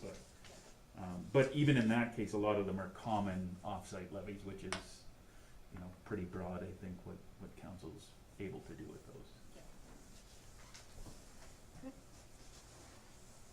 That's good. The capital, because we have that as the next agenda item as a separate, can we just, is there anything you want to talk about specifically under this portion, or should we leave it for the capital discussion next? So through the chair, yes, for sure, we can leave it till the capital section and just talk about some of the operating Okay. principles included in this document. Okay.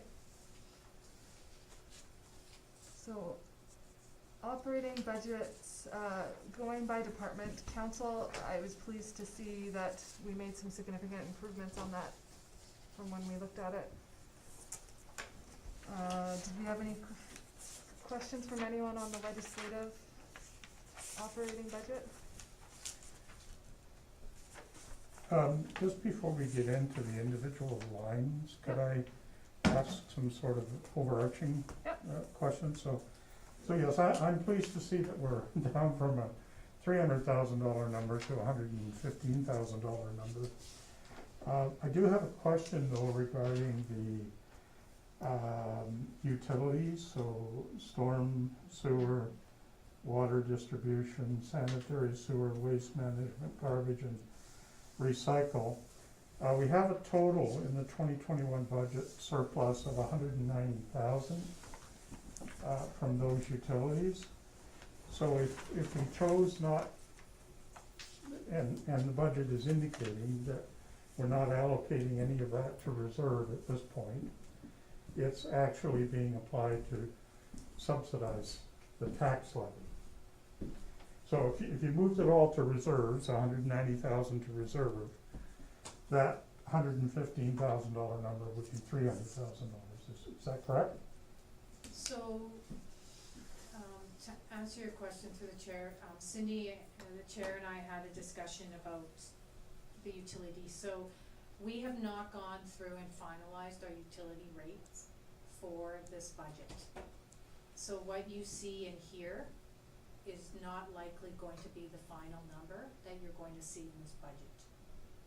Simply because we haven't finalized that information yet. So we've taken it to council now twice, and we are returning next week with additional information. So until such time as we finalize the utility rates, the information in here cannot be considered what the final numbers are going to look like. Todd? So, further to what Karine is saying, so your answer is correct, but it's only partial. Yeah. It's only a partial answer and a big assumption. So, the thing we're working on the utility rates is to bring all of the expenses out of that operating budget line item. So if you took the 200 and transferred it to reserves, for example, our intent or our proposal to council is that we would also bring the operating costs out of the budget and put it over with the utility so that it's a standalone. So half your answer is right. If you took that money out and put it, that it's subsidizing the operating budget, but if you pulled one out, we would recommend you pull both out. You put the expense, you pull the expenses out also, and then you'd see a corresponding drop in the expense line in the overall operating budget. So you wouldn't just see a loss of revenue, you'd see a corresponding drop in the expense line. But that's to be determined from council as to how they'd like to handle the utilities. Yeah, with all due respect, I'm just trying to point out that we're focused on this $115,000 number.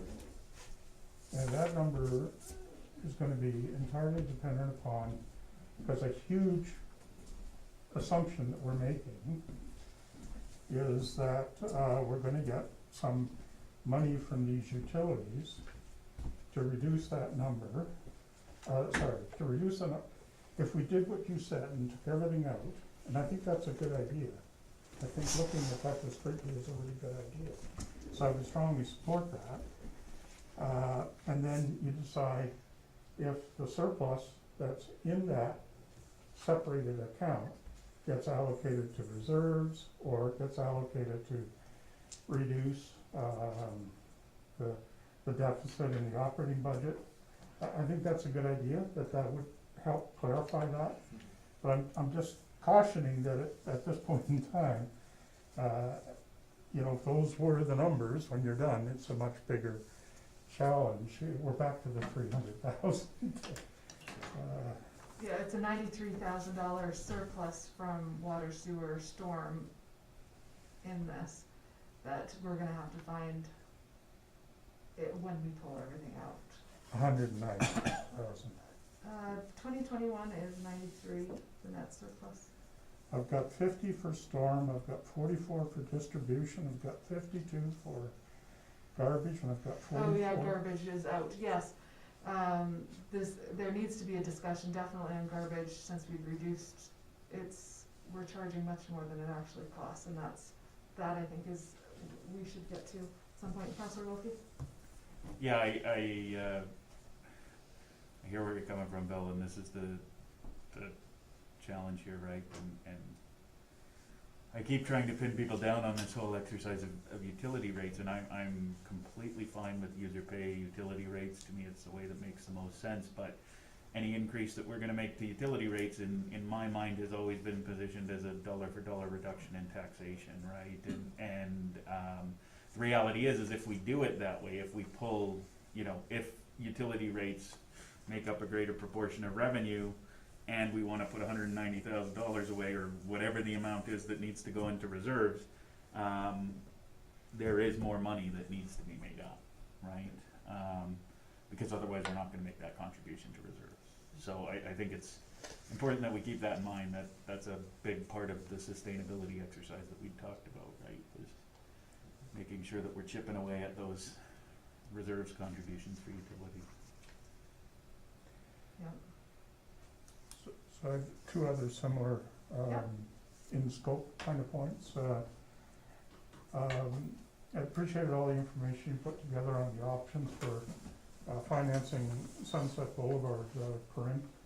My question is the cost of debt service for that project. Are they in any of these numbers? No, okay. And there will be, so as part of, and I'm sorry I missed the council meeting on utilities, but somehow or another, we're gonna have to pay for our share of the $17 million project that West End has. And I assume they're gonna finance the 4 million or 3 million, whatever the number is be covered by government grants through that. And that will increase, or maybe they have some surplus, I don't know, but anyway, that will increase their charges to us. So I assume that's not reflected in here either at this point. Yeah, so to address your question, I don't believe that's gonna come online until sometime in later on in the process. But 23.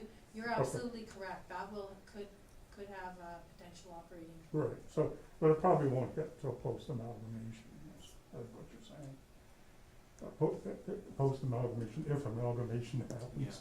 Yeah. By West January. End, West End has indicated it's likely 2023 that change in requisition would happen. Thanks, and my last question, Sorry, Bill. Yep. I just see the chair of West End put his hand up, so maybe I Yeah. misspoke. sure, Former chair, cause I just got scared if we Oh. take turns, so it's gonna be Ted Bain, that's now the chair, but vice chair. But the amount of money, we did some numbers the other day, it looks like it'd be three and a quarter and $3.5 million, that'll be our municipal, that is after we spend our surplus, or not a surplus, but after we spend our not surplus, they're just, anyway, after we spend what we reserve. have. Thank you, a little slow on the uptake there, Dave, but a pacemaker must do that to me, but anyway, and plus we also have off-site levies from both Turner Valley and Blacktown. Once we spend all that, we think we'll be around 3 1/4 to 3.5 million, and our chunk of that is about 46%, 45%, somewhere, so let's just say 46, 47, let's say 46, so about $1.5 million plus or minus, so, but that won't come on for 2021 for sure, but I do expect it'll probably be on, and we may even be 2021, but definitely 2022 is and I shouldn't say definitely, but that would be the expectation that we have as West End. So it's a big chunk. And they're looking to debenture that Oh, over definitely, 30 years? venture, yeah.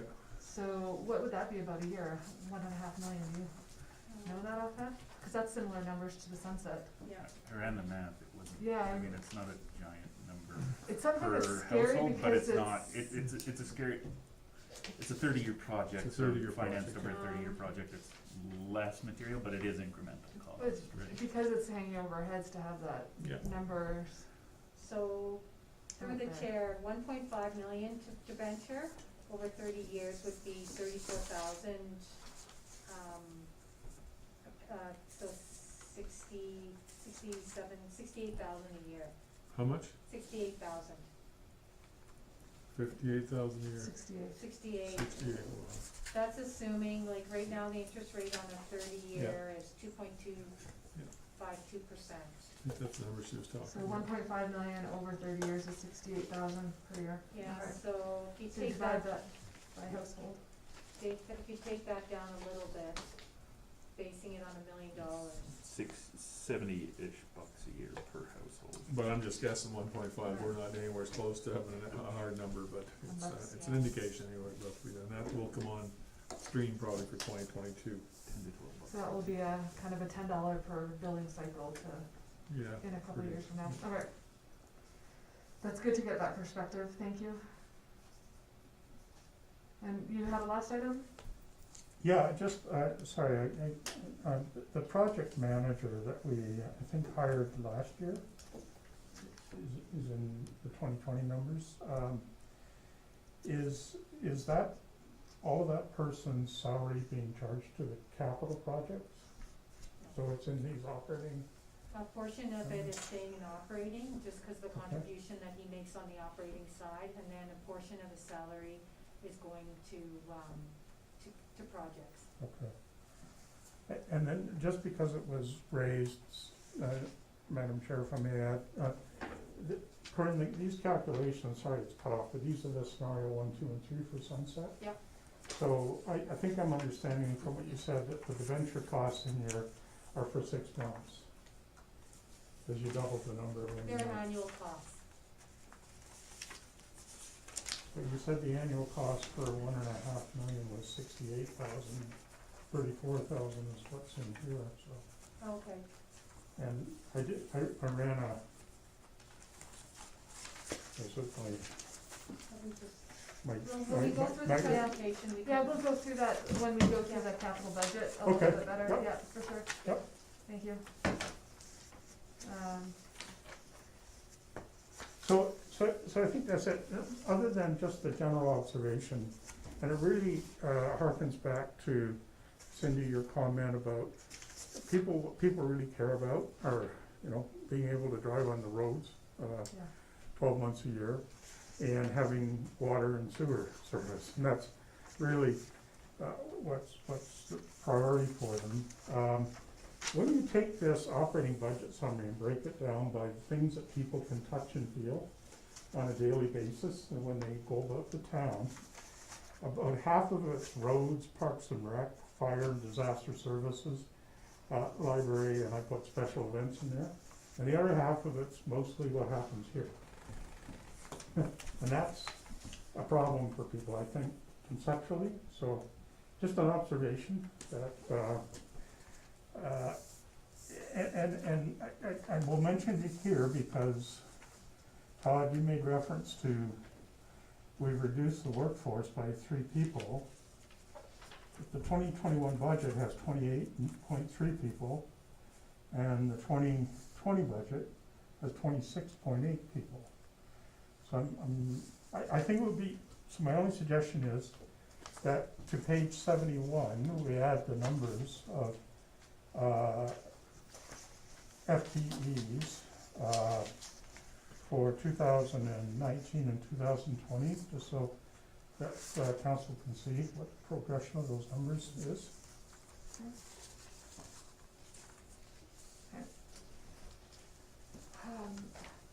I think one of the main, I've asked this before, but we've had an issue going back into our accounting system prior to when we switched it over. I think it was 2013 or somewhere. Do you know, Ms. Middleton, when we switched? We switched over in 2016. Oh, 2016. Yeah. So it's hard to go back. Is it not? Because I'm just wondering, it would be useful to take like a couple snapshot in time, what we were staffing in 2012, what we were in 2017, and what we're projecting for 2021. I'm just throwing those out there. But I know that there's issues going back. So to address your question through the chair, Bill, some of what we see in fluctuations is largely our seasonal contingency, which it does vary.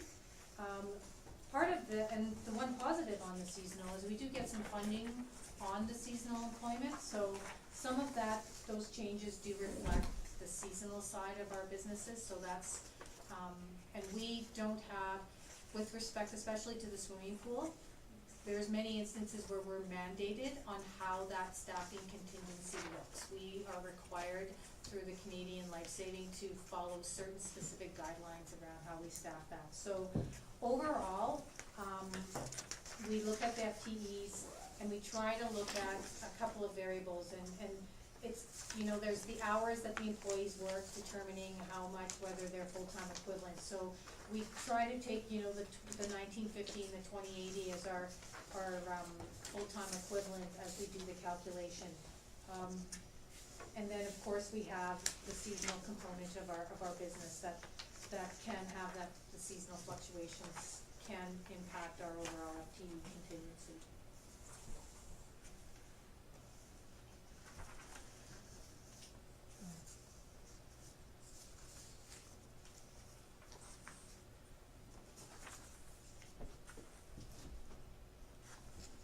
Right, is that, That's it. that's good. Thank you.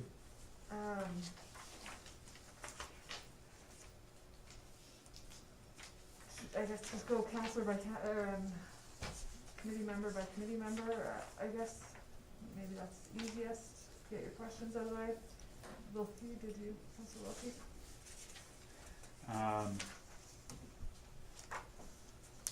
Yeah, I mean, are we talking about the broader document? now, Operating getting budget, into- the operating Yeah, operating budget, piece of things, yeah, we'll leave capital for a few minutes.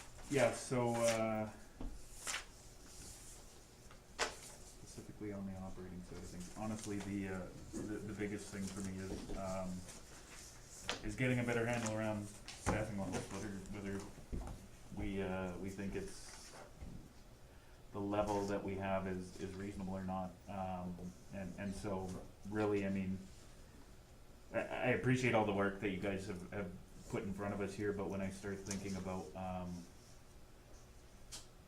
you know, scenarios to bridge things, it's kind of where it points me to, right? So, you know, that's, I think a broader discussion, I'd probably make a motion to recommend that, council direct for a, comparative analysis on total staffing costs. I appreciate that we've taken a look at historically what, you know, the individual employees get paid, and I understand that they're getting paid at market, right? And that I don't think I was here for that actual process, and that all makes sense. But that doesn't tell us whether the total amount that we're paying is, you know, high or not. And I think, you know, service levels, I understand that whole argument, Todd, but the question has to be, if people think our taxes are too high, we need to tell them why they're too high. Here are the services that we're providing that are incremental, that are resulting in incremental operating costs, both on the salary and materials, contracted services side of things. Otherwise, it's, you know, it's difficult for me to make determinations, right? Because I think what this comes down to is ultimately council is gonna have to make some difficult decisions on priorities, and I think that this committee can maybe help get some information to them that helps them make those decisions, right? So I'll leave that hanging out there. I don't have a ton of nitpicky questions to go through in this, but that's where my head's at. That's where your head's at. Okay, Counselor Robin? Yeah, no, the document's fine, but it comes back to staffing, that's probably I don't know where else to go, staffing or service, that's pretty much what you're left with, you know, so we need to make some difficult decisions, and I'll leave it at that as well. I'm interested to hear from our two citizens that are on our group here, so Bill and Sandra. Todd? Councillor Holiday, after you've done your round table here, could we move into camera? Yeah. Just to have a conversation about some of the things that have been said around service levels and staffing. Okay. Thank you. Chandra? So operating budget, questions, other than staffing, did you have, and utility is hanging over us, staffing's hanging over us.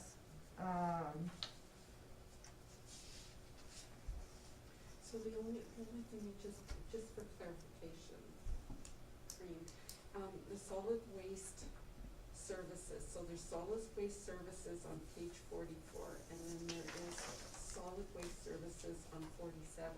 Is it just because of the two scenarios, if the pilot then goes ahead into a full-blown service, is that what the difference is, or I must be missing something, I'm thinking?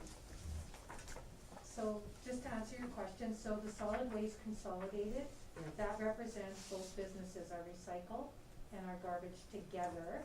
Okay. And then when you go, you have recycle services on its own standalone, and then you have solid waste, which is garbage standalone. Yeah, and that's moving forward with the 6-month Yes. pilot into a full year You type are of service. correct. Okay, thank you so much, I You're just wanted to ensure that. And then just my comment would be the same as what Councillor and Councillor Wilkie talked about, the staffing. Alright.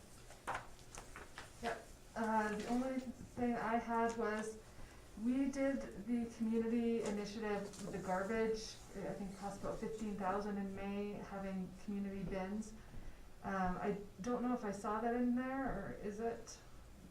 It wasn't added in as Okay. a annual thing. As an annual thing, cause I think people really liked it. So, Yes, they did. I think my recommendation would be to give that as an option to council. Todd's idea was a good one. Yeah, very good one. Relatively minor cost, right, Todd? I can't remember exactly what it was, but it seemed like great bang 13,000 for or the something, buck, does that yeah, sound right, 11, Yeah. 12? It was about 12,000. yeah. With all due respect, we were, and I'm not throwing this back at you, please, Yeah, but we stripped everything out. Anything additional, we stripped Yeah. out, Yeah, because we were trying to get to zero. Yeah. So that's why. for sure, yeah, and I get that, but I think No that we're is. adding, no we're adding for you. I hate to add, but unfortunately, I think that we had such positive response, and we are in the service industry, so. I'm sorry, I forgot to ask, lots of comments made about the outdoor skating rink and making it into kind of a 4-season type of facility because of so many kids congregating in that area, and so I'm just wondering, does any contemplation about creating that, would that be under parks and the Parks and Pathway thing, or would it be under the outdoor rink, because I don't see anything under there, and I was just wondering how that's gonna be addressed, because it seems to be something that citizens are really, really pushing for, is to make it more than just something that sits all summer and is used sporadically in the winter.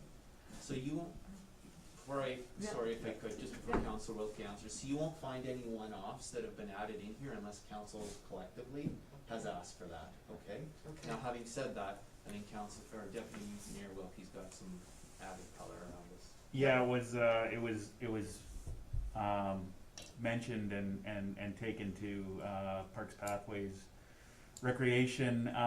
The reality is we just very recently did a pretty deep dive public consultation on the park side of things, and the reality is it wasn't something that ranked as highly as some of the things like pathway connectivity, some of the uses at Arrowhead Park that ranked higher, and it was discussed at our last committee meeting. From an operational perspective, what it would really take to make that more attractive in the summer is more than likely a roof on the facility, because it gets stiflingly hot back there during the summer. It can get stiflingly hot back there during the summer. So to get more use, I know it's been tried at times over the years. There was skateboard equipment in there at one point in time, and I just didn't find a significant amount of use. So I think, based on the public participation so far, I guess the committee hadn't really seen that big push for that facility to go year round.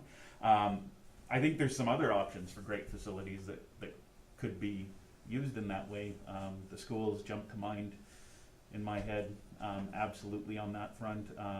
Black Diamond's got a covered outdoor rink facility as well that jumps to mind on that front as well.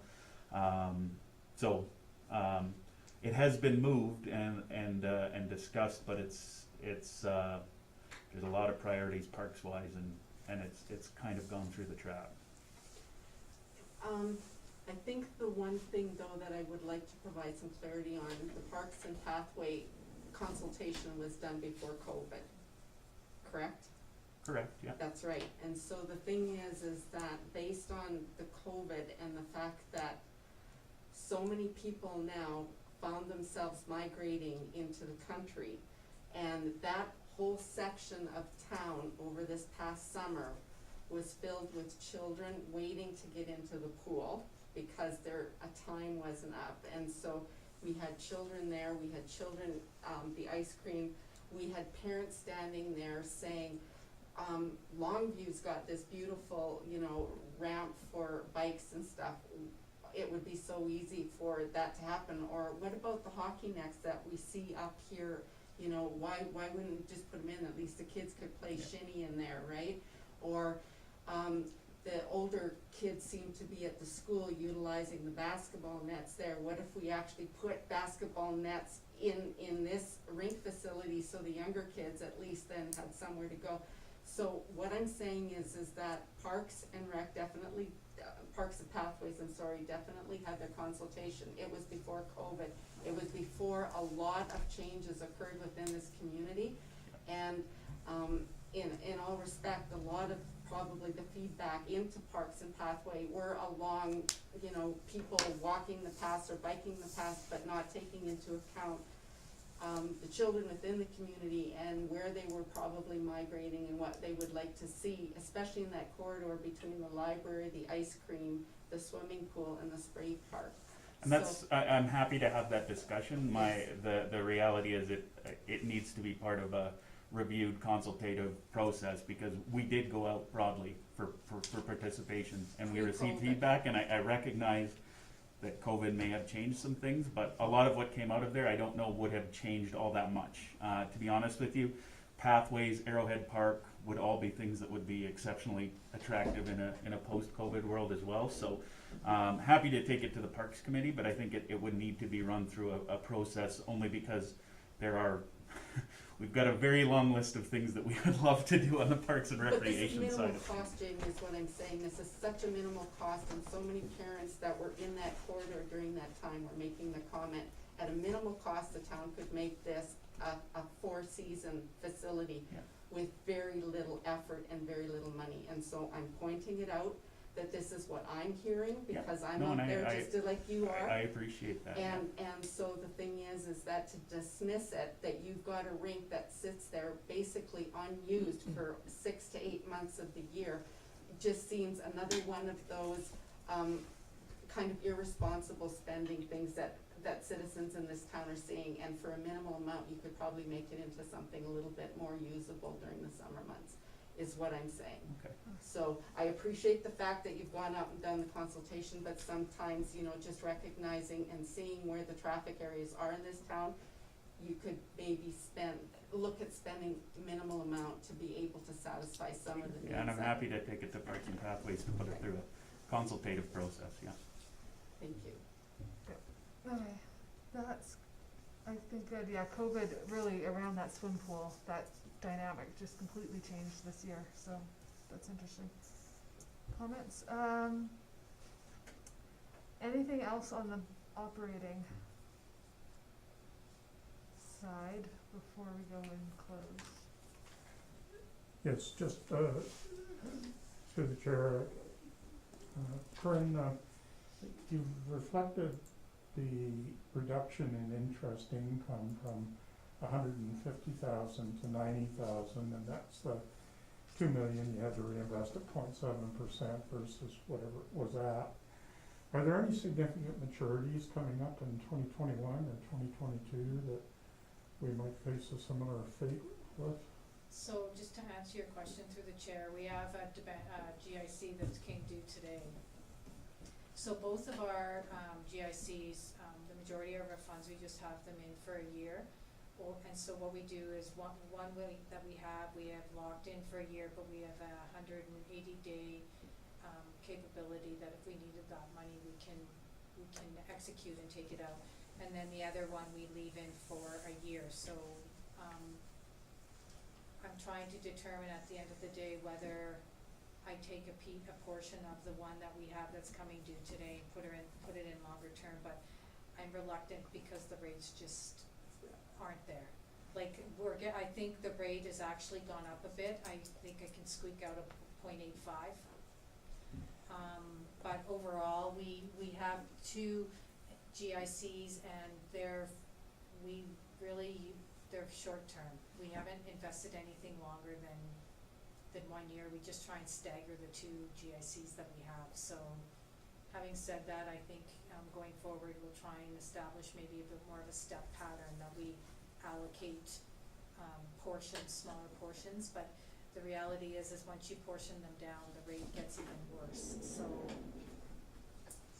I'm not sure anyone expected a year ago that we were going to be sitting at the rates that we are today. It's unfortunate, but Yeah. So just your strategy's the right one. So I would, well, we've got the federal government telling us interest rates, both the Federal Reserve Board Chairman in the United States and in Canada saying no change in rates for 3 years, to 2023 at the earliest. So council's big decision it has to make for 2021 for capital is how to pay for Sunset Boulevard. And I would like to keep as many options on the table as possible, so. yeah. So I think that's a good thing what you're doing.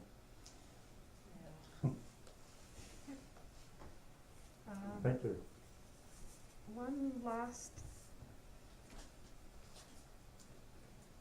thing that I wanted to bring up. The assumption on property taxes, I'm just trying to get to that page in my budget document, sorry, is keeping the mill rate the same, but assessments have gone down, right? Well, so through the chair, we haven't really made too many assumptions other than we've left the tax revenue similar to 2020. So taking that, you can make the assumption based on the number that's in there that you are correct. We haven't made any significant adjustments. I'm just asking because there's a 46,000 variant from 2020 budget to 2021. Yep. We should have had I don't know, construction's been probably very slow, so might only be a couple houses that have come online probably this year. But I would expect that our tax revenue should be up. Like, if we're keeping it truly the same, it should at least be the same as it was. So that reduction in tax revenue, Corinne, correct me if I'm wrong, is it reflects the decreased mill rate from May. So that it means assessments flat, decreased mill rate with the result in loss in revenue. Plus as well, just through the chair, is we're also gonna see a slight decrease on the linear side, which isn't substantial dollars for us, but it's still, there is still some revenue that we're gonna lose as a result of that. So, the 2021 budget, reflects all of those factors, without, taking into account that we haven't had, we don't have any visibility over what our 2020 assessed values are gonna be coming into 2021. But holding the dollar value exactly the same, every resident pays exactly the same as last year, the revenue from taxes will go down because our linear's gone down. Because your commercial mill rate went down in May when you set your bylaw. Okay. Yeah. Well, that's true.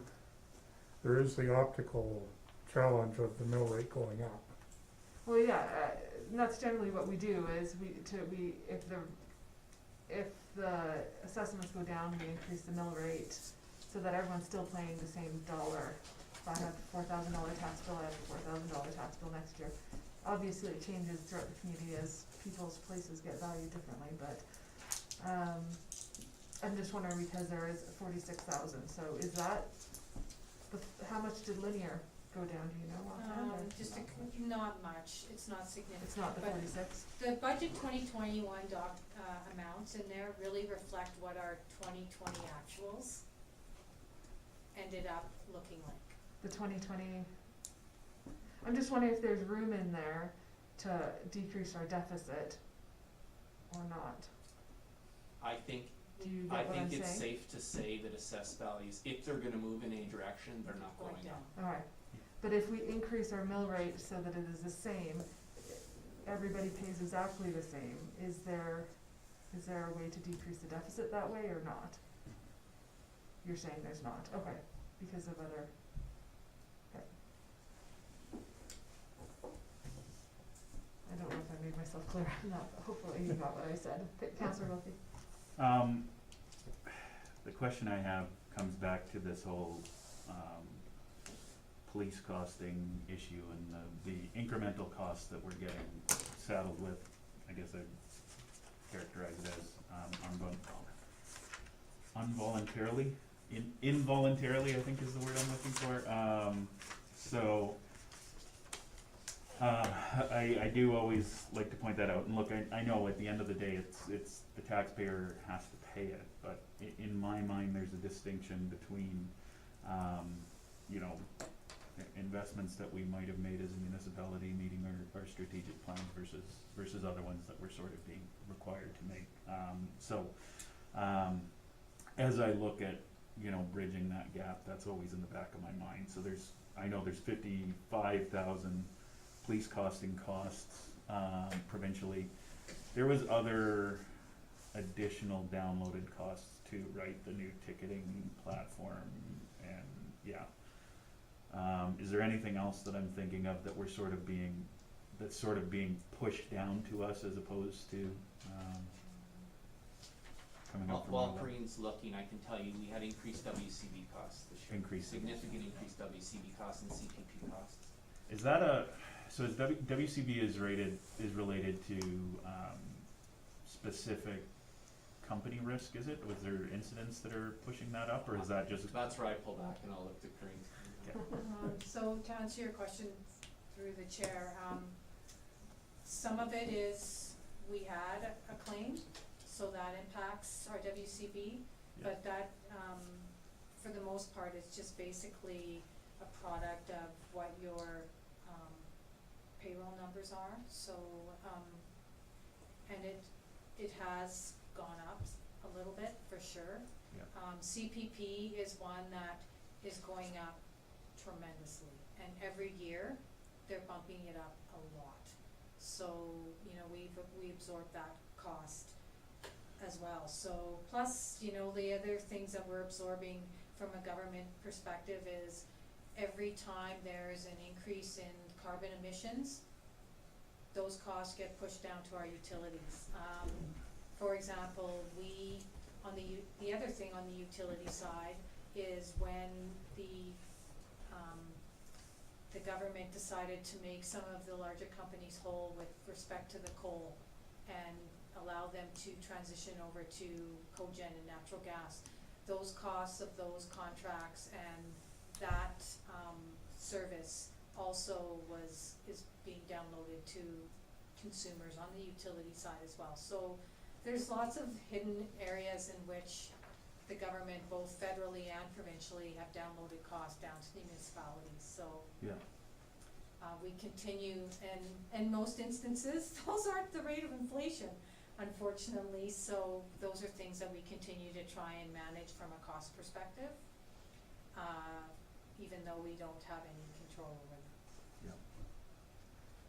So what I'm hearing is we should have a separate page on our budget of provincial downloading costs every year.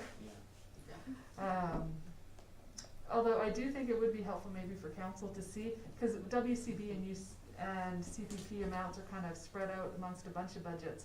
Yeah. If we could if you could send when it goes to council the total, Yeah. what the WCB is and total of what the CPP increase is across the whole organization. because I think it needs to be highlighted, the downloading. And look, I'm not trying to bias wiggle room here, I'm just also acting in the reality of the environment that we're working in. It's So- tough when you're getting stuff pushed down. Yeah, without looking at the precise numbers in the budget, just to give the committee just to pull it forward. It was about $35,000 for CPP and WCB increases, $60,000 on the police costings that were downloaded from the province. We lost $60K on GIC interest, that's in the budget. And then there was $45,000 or so on the mill rate reduction that we've built in. So right there, you're pushing $200,000. Right. That are, Yeah. again, they have to be found, you have to be paid for, they have to be found, but those are through no fault of the towns or councils. How much did you say was CPP? I'd have to pull the precise numbers out, John, but about 35,000 was additional WCP, additional what we call payroll burden. Payroll burden? Okay. Yep. Well, Yeah, and I guess we have, yeah, we do have like the highlights on in the general section, the general revenue, oh no, that's not gonna include it, never mind. We don't have a section, but maybe just in the council presentation somewhere, cause I don't see really a place for it in the package unless you make one, like a high level highlights. Is there anything else? We ready to go into closed and then we'll come out and do capital after that? Or, Sure, Holly, I was thinking, just for Mary Ellen's benefit, maybe we go to capital, okay, then we could go into close and we could let Mary Ellen off the hook and we could shut down the broadcast, cause you would be right, going in camera and then she can Yeah. call in after her day. great idea.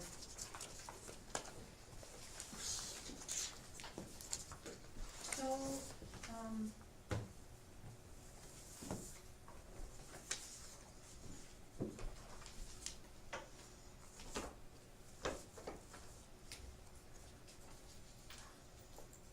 I guess we need to accept Do you, that Yeah. oh, yeah, we can, information. um, I was going to make a recommendation coming out of that operating discussion, although I guess yeah. maybe I'll reserve that until. Can we accept it as information with recommendations flowing post closed session? That's a messy, what kind of motion could we make? To accept but still leave it open for closed motions after Well, closed? I think you could accept it for information, and then if anything specifically comes out of close, you can make your separate. Yeah. Big motion. I just don't wanna accept it as ready to go to council yet, but we can accept it as information right now. Okay, so just a general, Chandra, I'll give you that one. accept it for information, It's good. all in favor? Okay. yeah, I think we had a RFP prepared that we dropped out, but okay. Yeah, they were just more dealing with sending it on to council and what amendments, and we're not ready to say what amendments, all the amendments. Okay. Yeah, I you want. think there's motions arising from a closed session, that you can add that into your motions coming from the closed session, and you can put into that. Perfect.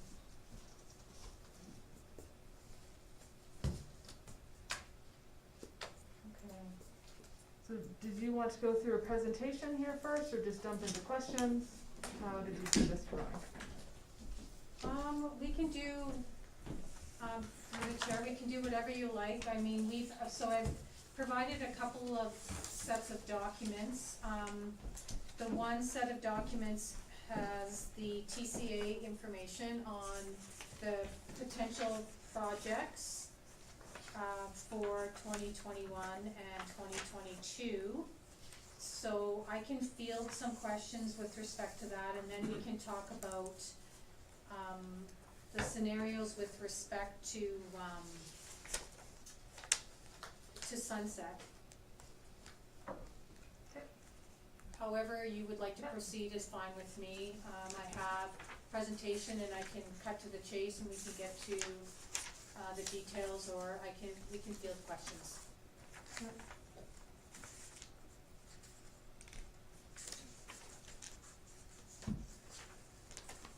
So 2021-2022 proposed capital projects, I think we can just skip to that page. And get them up.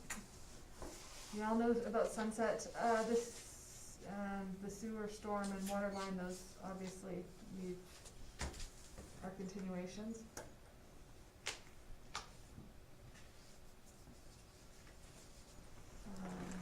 Do you have anything you want to add on these, or questions from anyone? Councilor Rob? How much will have to be debentured on that Sunset project, would you guess, after all, as everything else is paid, et cetera? So I have, to address your question through the chair, I have a couple of different options and scenarios that are available that we could potentially, use for how we wanna fund it. So on the capital budget summary, which is, this particular page here, the, how I proposed is $1 million in grant funding, so that would consist of 400,000 of federal gas money, 600,000 of MSI, 2 million in debt, and $500,000 in reserves, and then 405,000 on other levies. Now, a couple of things that CAO Todd and I were discussing a little bit today was, there is it looks like we've received confirmation from Alberta Transport that we're gonna get $500,000 from them for the asphalting or for the road requirements, as well as we haven't got the 90% as far as what the costs are gonna be to complete Sunset Boulevard. So the number that we are using here, the 3.9, does not take into account those two particular factors. So we could see, we will see some decline in the overall price of the capital project. So when we look at the different alternatives, and unless there's other questions about the various projects, we can talk Sunset right now. I can't seem to find a copy of that alternatives, I don't know where it is. It's in the package, I the know, agenda on package? The back? very back, I can't find it, I don't know. No, it's in, It's in the presentation under the capital budget information. no, I can't it's get not that in to there. open, and I can't find it in here. Oh, yeah, I can't get that to open, I can't find it in the handout here. yeah, it's. I saw it someplace, but I Yeah, can't get it now. Yeah, it would have been in your agenda package. Yeah, but I can't find it, I can't get into this Yeah, capital. it won't open? It won't open now, I saw it at home, but I just don't have it in front of me, that's all. Are you hooked to the internet? Okay, Are you on the internet? I thought so, but perhaps not. Oh, It's cut off, but I pretty have these numbers committed to memory, so. yeah, alright. You venture 2 million in this scenario, eh? Well, I'll listen to you guys, you can take this back then. Do you wanna deal with Sunset now, I guess? This is the 3-year I'll give it back to you, And Bill. with this big Bill, one, or do we wanna go over the rest? implication. Bill, I'll give this back to you. I'll just have to listen. I did see it before, but I can't open it now. Oh, yeah, we did pull it up, yeah, you're right. Maybe I'm not doing that, it's possible. Sorry, Councilor Ab, are you looking for the piece of the package that shows how we propose to fund each project? Yeah, Yeah. no, just that big one here. Well, in the last 2 pages of this package, Yeah, you'll find a breakdown of how we propose to fund each of the projects, and Sunset's one of them. okay. So that would be page Oh, there it is, 73 yeah. and 74. Yeah. So, Sunset, 1 million from grants, 2 million from debt, there you are, 500,000 reserves. Yep, okay. So if I could just, just screen just for a sec, just give a little bit of an introduction here, rather than focusing too much on the presentation. I think, the long and short of it is what you see here is a 10-year plan as we know it today. It's gonna change. We're working on an asset management strategy. We're trying to continually determine how pressing, different projects are. But what we're asking committee to focus on today is 21-22, because it's a 2-year budget cycle, with, and then 23, 24, 25, and 26, so it's highlighted in blue, is just simply a projection as it stands today. Committee's not making a recommendation that council approves the entire package. We have to provide a projection as per the MGA. Really what we're talking about is 21 and 22, that's the first thing I'll say. The second thing is the cost estimates certainly, but on the actual items, we've pulled everything out of the capital budget with the exception of Sunset. Any projects that were a continuation of a previous year, whether it's the infiltration like trying to, the assessment of our sewer and water infiltration studies, the SCBA reserve of, I think it was $30,000 a year that we were putting in. So anything, and then parks and recreation items. So those items we left in because they were continuation. We also had the fire department item for diesel capture under the equipment at the bottom of, at the bottom of the fourth page on the capital deliberation. So what you see in there, other than the town parking lot, are what we think are critical, and not that we don't think that the town parking lot's critical, but they're critical items, continuation items, or the $100,000 in parks and recreation. The parking lot, we get questions on, well, if you're amalgamating, why do you need to finish a parking lot? Well, first of all, those are types of things that need to get done too, and if council decides or committee decides that no, that can wait, that's fine. But this building will be used if and when amalgamation happens, because we need the space for all staff, so it's not like this building's gonna be mothballed, and so that's why that item is included in there. And then of course, at the back of the document, Corrine has broken down her recommendation for how we pay for each of these projects. So there's a couple things in the presentation that have subsequently been pulled out, so that's why I tried to take your attention away from the presentation on the board, because we talk about some lift station things. Oh, right. But what you see in your package in front of you is what staff's recommending. Okay, so the lift station upgrades program in Oh, 2022's been pulled. Yeah, we Yes. pulled it out. Okay, and so that will go later on and push back. Yeah. Alright, so I'm pretty sure that council, because we've approved sewer and water line investigations, those, we don't need to talk about those. Other than council did ask for an update on how those were going and what we found this last year Yes, as a separate. yeah, I so don't- do you I have can that? answer that one. So Richard, our engineer, is working on presenting a high level. He's just gathered the results in the last week or so from the consultant on where the priority areas are, so he knows that he'll be coming to you guys in very short order with the presentation on what we found so far. So I guess the parking lot being the hot topic, what happens if we wait till 2023 or 2024 after amalgamation? It continues to crumble and we drive on gravel and that's fine. Okay. One of the challenges is the pooling and the added work that it'll continue to erode and it could add cost. Right. But again, it's not a critical item that has to be done this year. But sooner or later, it will have to be done, like all of these. Okay. Councillor Wilkie, and then, The one that I had questions around was just the diesel exhaust capture. I guess my questions are kind of twofold. Is it, number one, is it a regulatory change that's prompting this? Has there been a change to the treatment of what diesel fumes are considered? I mean, in theory, I can agree with the perspective that it's not good for anybody to be breathing diesel fumes over any long period of time. I like the approach that they took with the scuba gear and, reserving over a few years to put towards that. I don't know if there's some magic why this gets done in 2021 as opposed to other years, and I just throw that out for any further color that you have.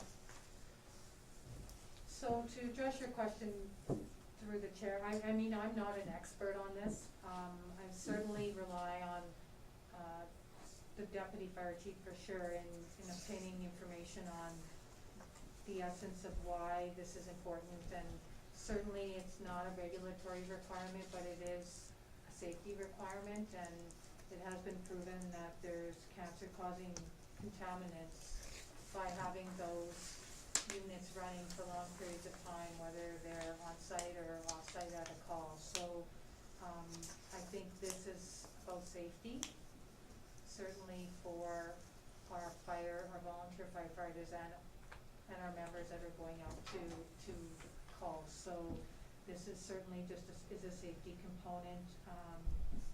And, you know, one of the thing is as an employer, we do have an obligation to ensure we keep our firefighters safe. And, this is all part of keeping them safe. Bill? Yeah, just a related question. When I see that the plan is to fund that with MSI funds, that's a decision that council makes, that there is a pot of money there and it can go to a lot of different things, and you choose to apply 75,000 of it to this project. So we are in effect, any other opportunities we have for capital investment are reduced by 75,000 going in with this project. Okay, I understand that. Thanks. Oh, yeah, do you have the MSI and what we were carrying over? Do you have that?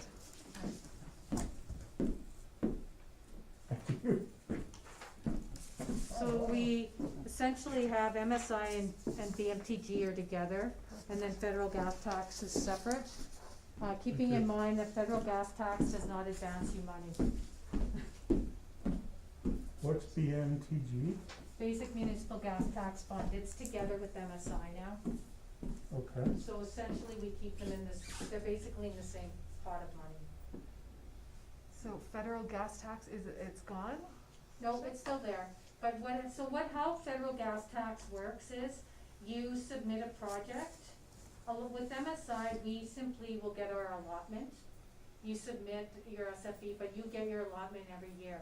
With federal gas tax, how they run the program is, they don't generally advance you money up front for the most part. You will submit a project scope, they will approve it, then they will provide you with those funds.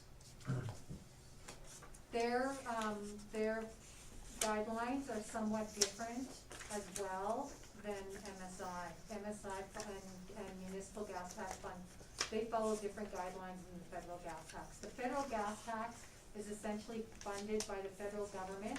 They give the money to the province to manage, and the province pays us those funds.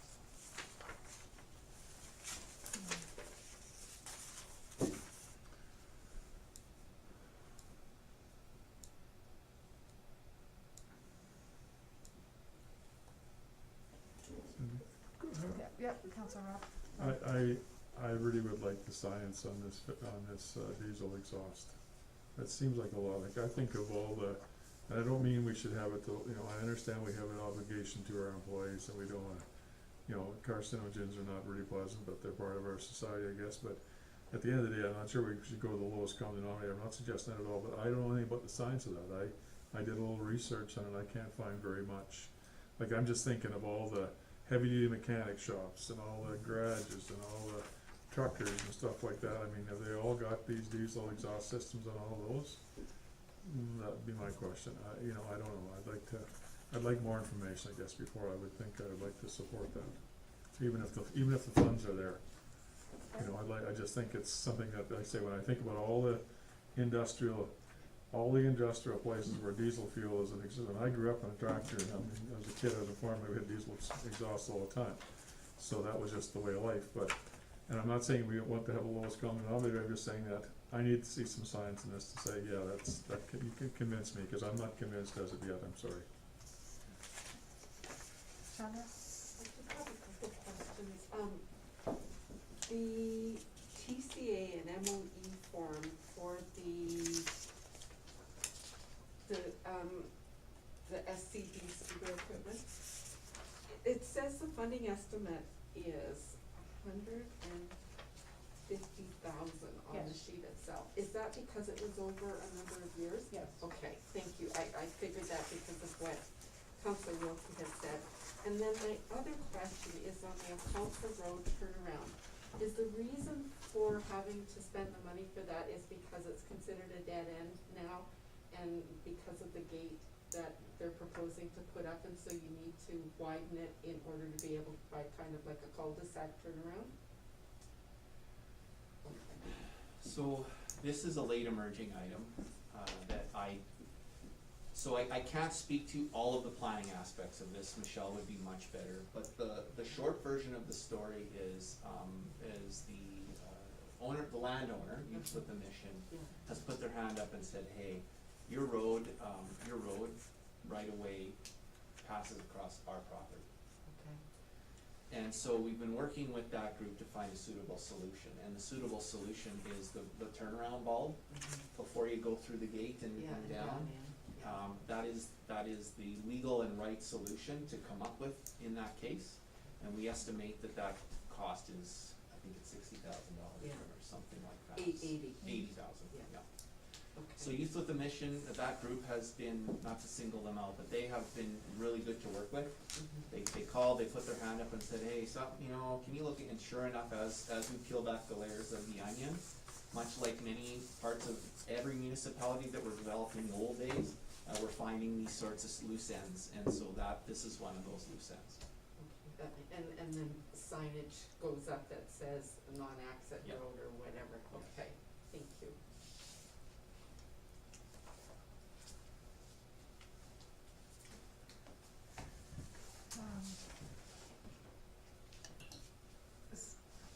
Bill? So I just wanted to echo Councillor Roberts' point about the diesel exhaust capture system, and I feel a little more, I don't know whether it's essential or not.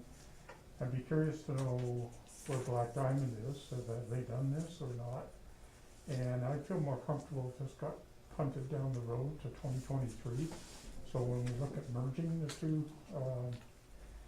departments, we look at it at that time.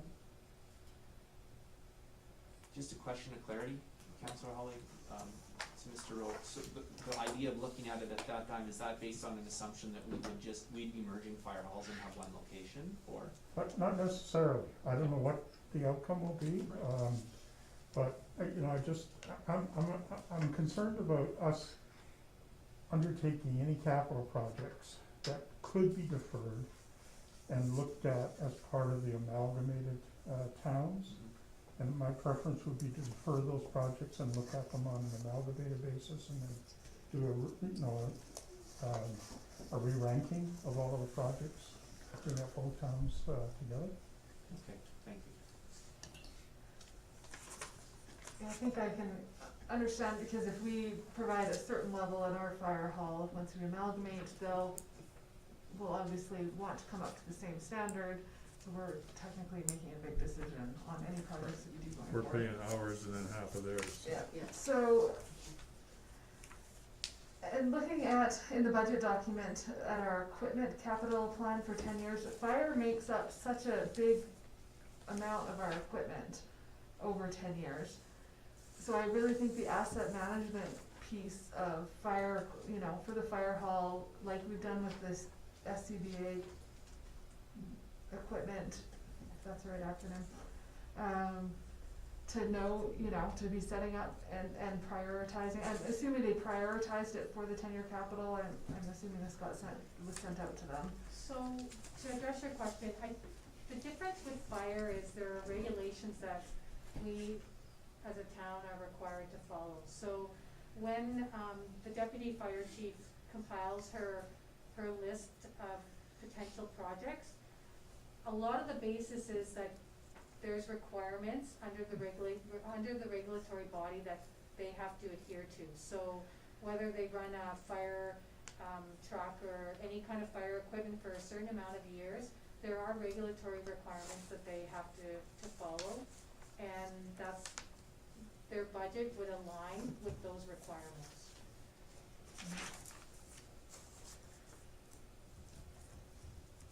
Yeah, so just, looking at, that they have tools and this capture system and replacing certain vehicles over time. Yeah. It'd be nice to have that averaged out and have their own reserve, that the money is there for them Yeah. when they need it. That's the whole point of asset management planning across the whole organization. But looking at fire,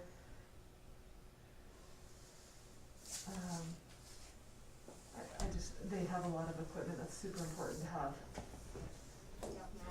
funds there for. Yeah.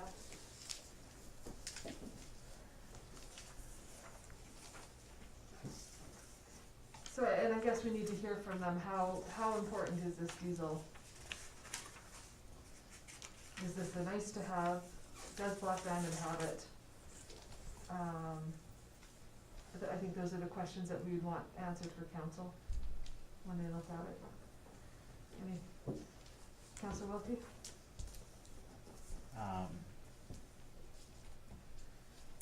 Less a question on fire specifically, I guess.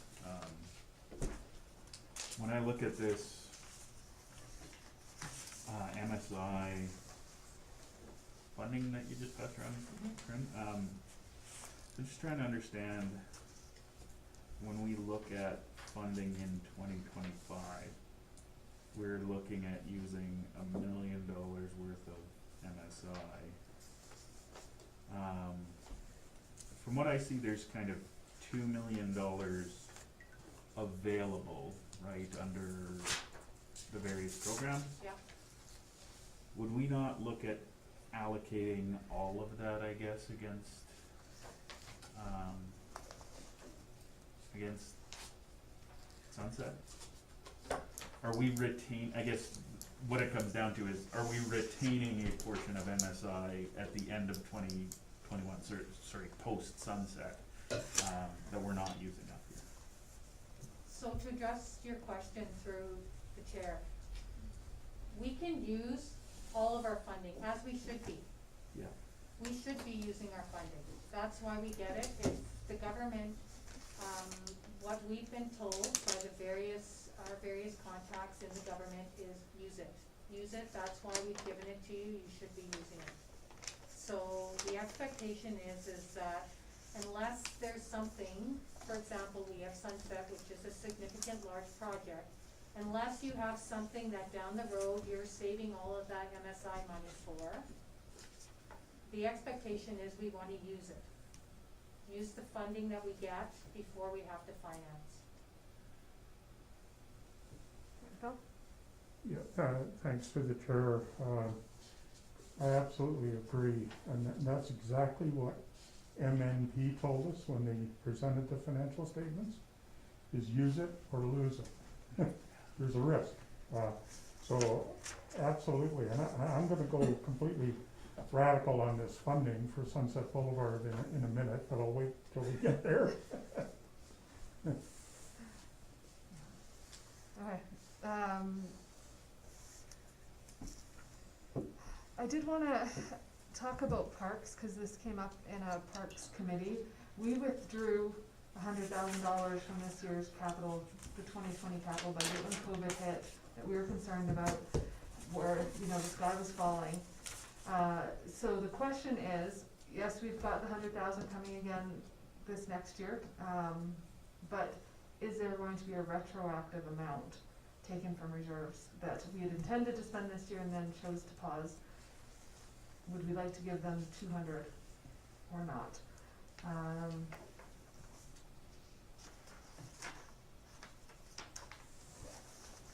And I guess because it is a year over year, every year we're council wanted to commit something like that, where is the best source of funding, or is that something that should just be built into taxes, or how should that be funded long-term?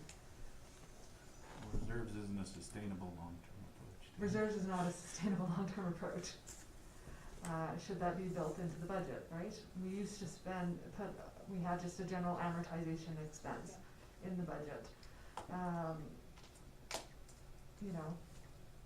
What is parks? Cause obviously there's an operating implication. If you keep increasing your parks, you have to increase your staff to maintain those parks. So we probably don't wanna do it indefinitely, but what is the plan there and what is the intention?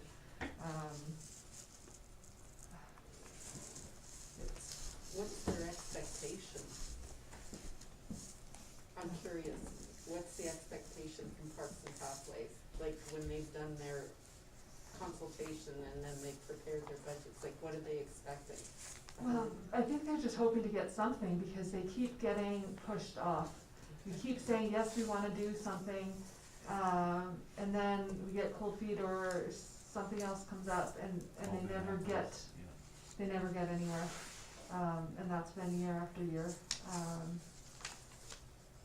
And I think just for some color around it too, the $100,000, the question that really came out was, you know, was that funding removed or was that funding deferred, and then we're evaluating an additional $100,000 in 2021. So I mean, you know, at the end of the day, I guess it's a council decision, right? This $100,000 can be from last year's $100,000 and zero goes in this year, but I think that discussion needs to happen ultimately, cause there's some great work that they'd love to be doing, I know, but, and ultimately, yeah, just, for clarity, Chandra, they, you know, it's not so much that there's a budgeting it's not actually a, you know, there's not a the committee doesn't get to set a budget, I guess, it's sort of a prioritization exercise, right? And then, as an advisory committee, and there's different ways that different committees operate. I know that Black Diamonds operates differently, and they have some kind of dedicated funding structure in place as well. So they have been sort of punted on a number of times, and I think they just want some clarity around it. Well, I was just curious because I know one of the discussions that I participated in listening, and they had talked about services in kind, and they had talked about volunteering, like volunteer workers, and to try to complement and supplement the money. Is that still what they're hoping to do? Absolutely, yeah. And we, as a committee, there's two reasons to love that, right? You can get more work done for less money, A, and B, people feel like they own it a little bit more, right? And to me, that's, you know, a big part of the kind of consultation push that we did was to try to find things that people could get behind and were willing to put their own shoulder behind and help pitch in on, because those are, in my mind, look at what's happening in Black Diamond with the skate park, right? Like, that's just such a perfect example of when people want something, they'll lean into it, and we gotta find those initiatives here too. And yeah, we will use every bit of volunteer that we can to get it done. And honestly, I'd love to see even, you know, to the extent that there's outside funding potential as well, which there is with when you've got kind of friends of groups and things like that. You know, everything we can do, I think, helps on that front. So the $100,000 could end up being leveraged into a $200,000 end project with volunteer work and service in kind, or Absolutely, any other fundraising that they may choose to be able to leverage, right? And I should caution too, right?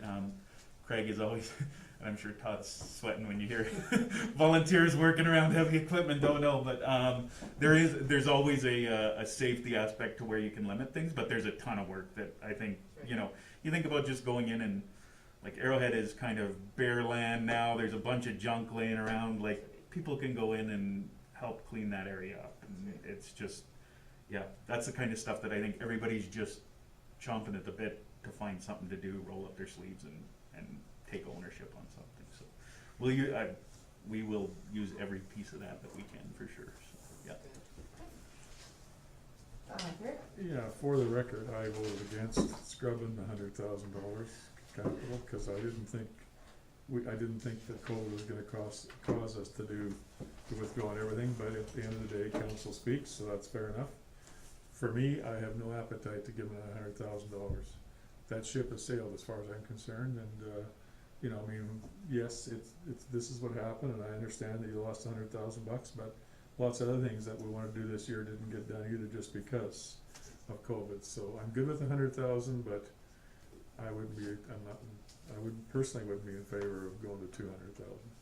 Yeah, and honestly, the only answer to this question is, I think, at the council table, right? Yep. So, Yep. yeah. Okay. Yep. So really, you know, we know Sunset's going ahead, we're good with 100,000 recommendation.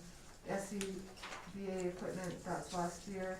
We are asking for more information on the diesel exhaust capture system for council. about how critical that is. E-ticket software, that's mandated, sewer, storm, infiltration, water line, those are year over year. Parking lot, are we happy with that? Would we like to recommend to council to bump it post amalgamation as a recommendation? I'm seeing a nod. I will maybe include, and Ocalta is classified as non-discretionary, the town is considered on the MOE form, or administration saying that's a must do. Yeah. So, I think that's where it stands, so we'll be keeping it as is, other than recommending more information on the diesel exhaust and moving town parking lot to post amalgamation. So, I'm relatively new to this process, having been involved for the last 9 months or 8 months, and I'm struggling with Sunset Boulevard, and I know everybody else has been through it, but there's a lot of reasons given for doing it, and I recognize and respect those reasons, but I also I think there's some questions that I have that I don't think we have answers to. So, with respect to the failure of the sewer line and the infiltration of water, I'm not aware of any, wouldn't have any means to be aware of any individual resident on Sunset Boulevard who's had a sewer backup because of a failure in that pipeline. So I'd like to know, are there examples of people who live on Sunset Boulevard who've actually experienced a failure from that pipeline?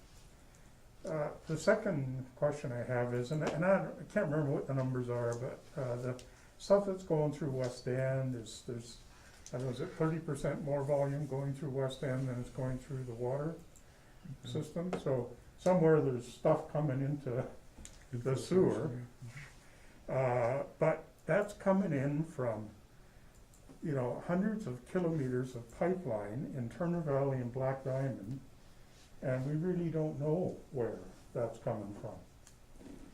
So probably some is coming in from Sunset Boulevard. How much, we don't know. So I'm just struggling with those two questions, and I'm struggling with timing, again, because this is a huge project, and we're gonna spend $4 million on that project this year. We're gonna get into an amalgamation negotiation in January of 2023, and we know that they're coming forward with several million, if not tens of millions of work that needs to be done in Black Diamond, and I'm kind of feeling like, we're playing our hand too soon. That we ought to play our hand if there's a reasonable basis for deferring it till January of 2023. So I just, wanted to say my piece on that. Okay, Todd? Bill, those are $1 million questions, and some of those are $1 million questions that we've been asking ourselves for a few years, and they're legitimate questions.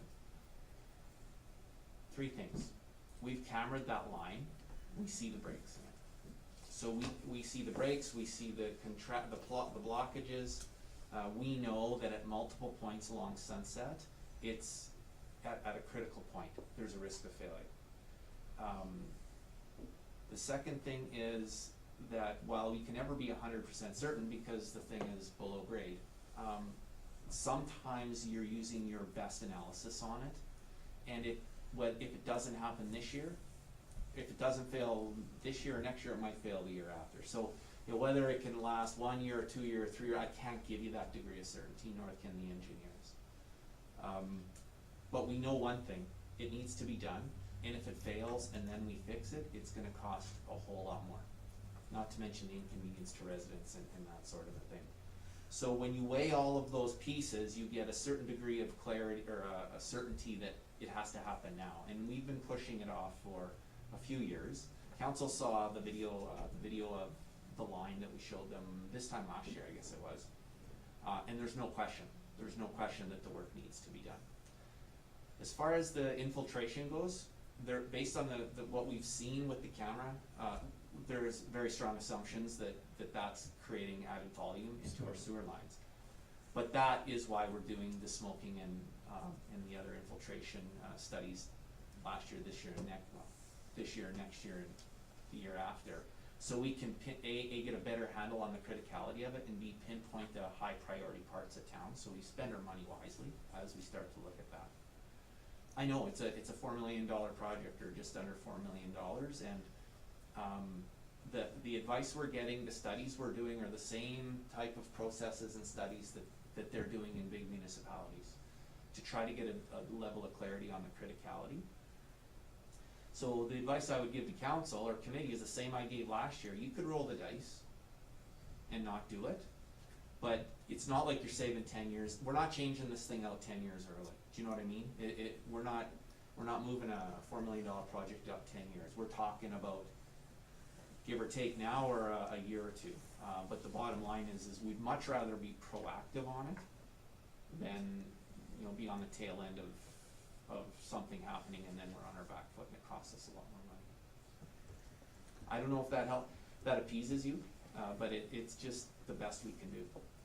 Well, you and council have the benefit of information I don't have, so I haven't seen the video. I've talked to some people who seem to think they know something about it historically and the soil conditions that the pipe is running through, and they're skeptical about, you know, those two issues about it failing, being at risk of inlet and being a source of significant water infiltration into the sewage system. But none of those people are prepared to come forward, so. Nor have they seen all of the information. I know, so I just wanted to say my piece, and you've answered it well, and I appreciate that, so. Councilor Rob?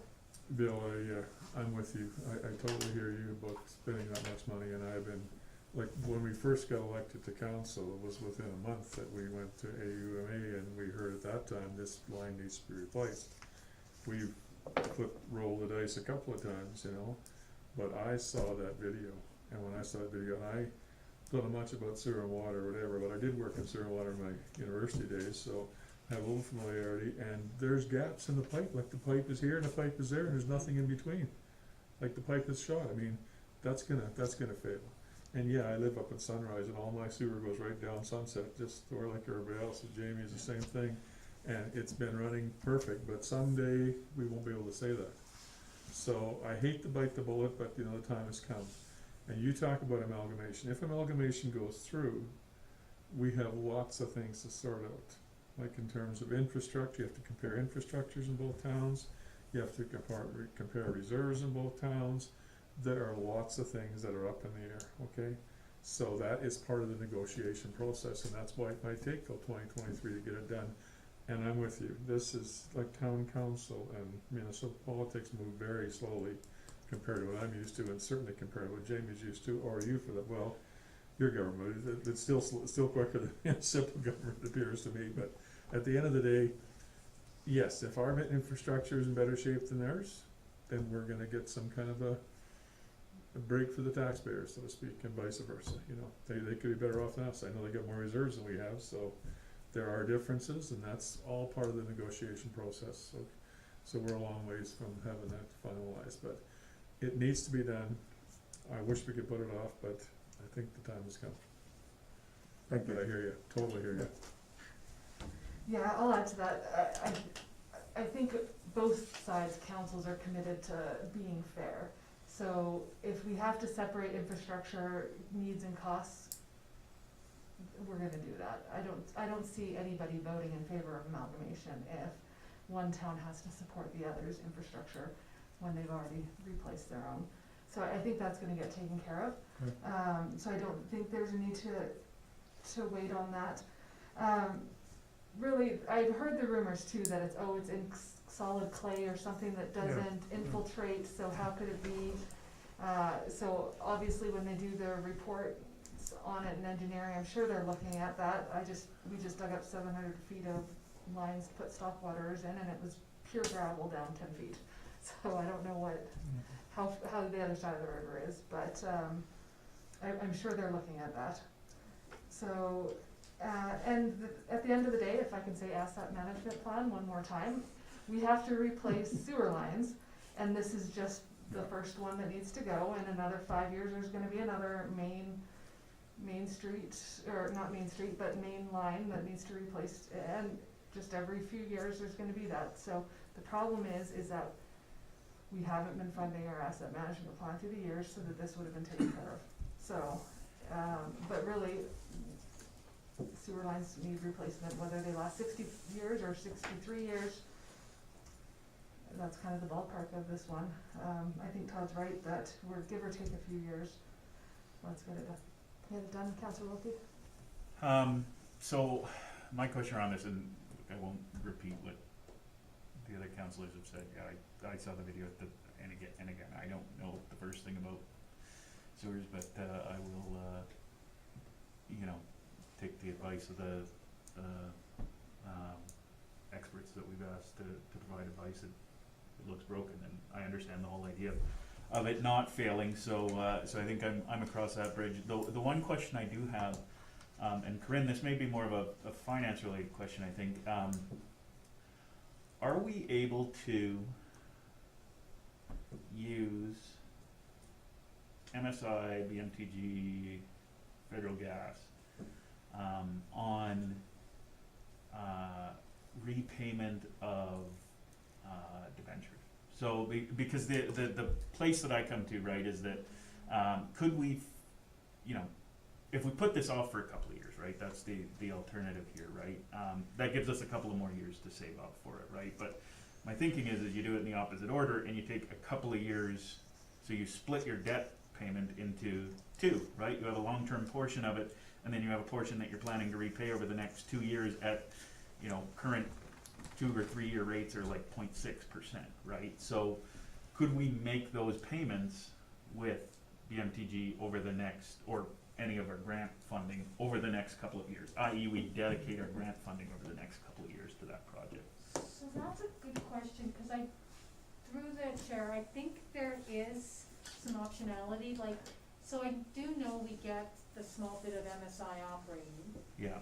Which we just basically, we utilize that for a number of different projects through the years, and it goes into our operating budget. But for some reason, I think there was some information that I was reading, so I'd have to get back to you specifically on whether that's possible. That'd be a question, because to me it would be a piece of it then becomes short-term funding that you're planning to repay over the next couple of years in an accelerated fashion, and then the rest of it's financed over the life of it. Yeah. I would appreciate an answer. I'll get back to you on that. Thank you. Okay, Bill? So I think you've opened the door, Jamie, for me to talk about financing. And Yeah. my- Yeah, I think that's the last thing that needs to be decided on capital budget. My radical thinking. So, I can take you through and I can, some of these debentures.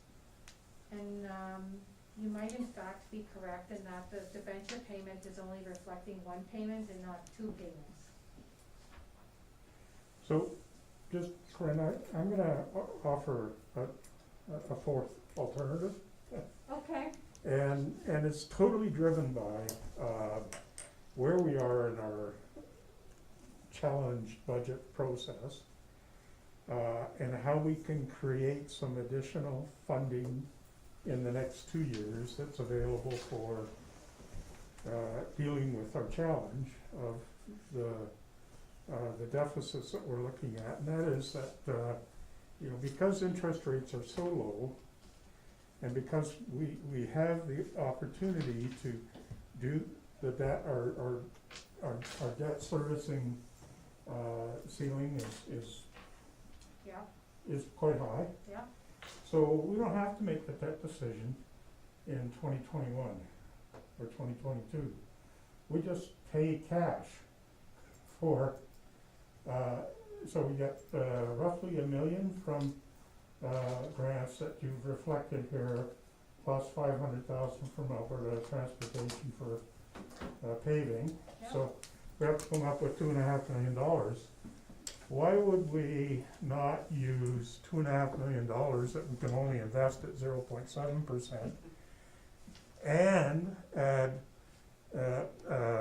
we use that cash, so we get two benefits. We get the interest spread benefit from 2.2% on the debenture versus the 0.7% that we would have earned if we kept the investment. So that reduces our interest costs.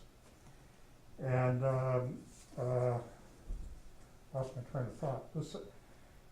And we can always replace that debt.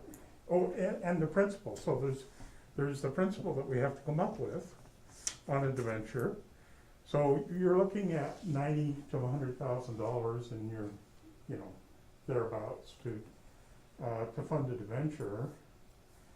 And if we, in fact, only forego 0.7% on 2.5 million, that's $15,000, something like that, $15,000 to $20,000 is all it's going to cost us in each of the next 2 years to fund this thing. And if we get 2 years down the road and we decide, we need to issue debt, then we can issue debt then, 2 years down the road. I don't think the interest rates are going to change very much that we're going to have to pay on that debt, given the situation we're in and what the monetary authorities on both sides of the border are saying. So I'd like to add an option 4, that we use our available investments, which I don't know what that number is, but it's something like $8 million, and I think that's consists of money that's been put into reserve accounts for operations of $1 to $1.5 million, and capital $4 to $4.5 million, and MSI money that's been set aside, right? So I don't know what our investments are today. Do you know what they are? No, They were not- 8 million at the end of last year. That's the Yeah. only number I have. So to answer your question through the chair, there are some options, but some of those funds are encumbered, so we couldn't, they aren't actually like liquid cash. So there would be reserves, there's some extra FREC money that's in there as well, that doesn't technically belong to the town, cause we haven't spent it all as yet, so that, some of that money is earmarked. So we'd have to go through and first of all determine the money that's encumbered that we couldn't specifically use for that project. And then we would have to take that out and see what's remaining as what would be our true savings, so to speak. Cause not all of that money belongs specifically for the town to do as we please. So I think that information would be useful to have as to how our investments and Yep. how the investment account Yep. of 8 million breaks down into available for whatever we wanna do. If you wanna build a rec center, and what's income, what's not, what's restricted. Okay. I think that would be good information for council to have. Okay.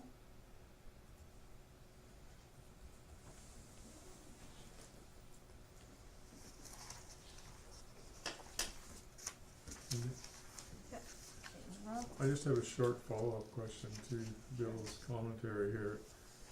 If by chance you can find the money to pay it in cash, as Bill says, I understand his logic about interest rates, and 2% isn't much to pay, but it's better than what you get, like 0.8 or something like that, which is foolish. If you did that, and let's say 2 years down the road, say, well, now we need that money to reserve for something else, are you able to just borrow for a reserve? Like, do you have to have a project to borrow for? Or can you get debt out for any reason type of thing? So to address your question through the chair, under our venture funding, which we use Alberta Capital with, but their name has changed. Right. You have to have a specific project. That's what I thought, yeah. Cause out of that process, so part of the process of when we go to debenture is you have to have a bylaw that specifically says you're Correct. using that money for this reason. Right. And, that's the only stipulation, that's one of the stipulations the government requires in order to do any kind of lending with you. But even if you looked at some kind of combination of cash and some debenture, but instead of a $2 million debenture, maybe $1 million, I mean, that's some things that you Yeah. might wanna think about, but I thought you had to tie a debenture to a project, and you do. Yes, because, so through the chair, cause Alberta Capital really, they're responsible for, they're your backer. Yeah. So where you might go to the bank and you get money and you back it with some sort of collateral. Right. The essence of the arrangement with Alberta Capital is they back you up. Yeah. So they go out to the market, they get the money for you on your behalf and they back you. So, that's the arrangement that we have, Okay. that we currently have. Most municipalities go through Alberta Capital. We get a preferred rate as well. Okay, I don't know who was first, cause I had my head buried. I think Todd was gonna respond, did you have a? I have a response, so, Councillor Wilkie's question as to whether you can use MSI to service the loan costs. You can. Now that's under the MSI program guidelines, what's the new title? I apologize, it escapes me. Yeah. The new Yeah. title for No problem. MSI, I Local can't Government remember. Fiscal Framework. I will have to look that up for you, Okay.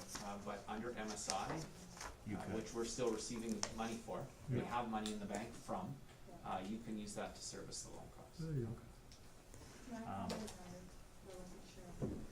Yeah, the question I would have then, I guess, is, so we're getting 0.7% on our, but we're getting much less than that on our GICs is what you said, I think, correct? Yeah, well, I think 0.7 to 0.85 is max. Okay. So it's about the same that we could borrow in the short term on, so anyway, my view would be is, can you look at it, and this, the problem here is that we can't necessarily bind future councils, right? And so, my view would be, can you borrow the money from yourself out of reserves essentially, and if you're gonna pay somebody 0.7%, and look, you wouldn't actually structure it as actually paying interest to yourself, but you structure it such that here's the amount that I'm going to return to reserves, including a return on that reserves over a certain period of time. I love that idea. I love the idea of money going to us rather than investors somewhere. But the risk to that is, can another council say, hey, what's this 100 and something thousand a year, whatever the amount ends up being every year, right? That's going into reserves. What are we reserving that for? We'll just cut that, which I think we've all seen is far too tempting to do. So I love it in theory, but the implementation of it is challenging. When I look at our capital budget, or like our capital forecast, right, it's actually, sorry, I just have to flip to it here. It's actually relatively light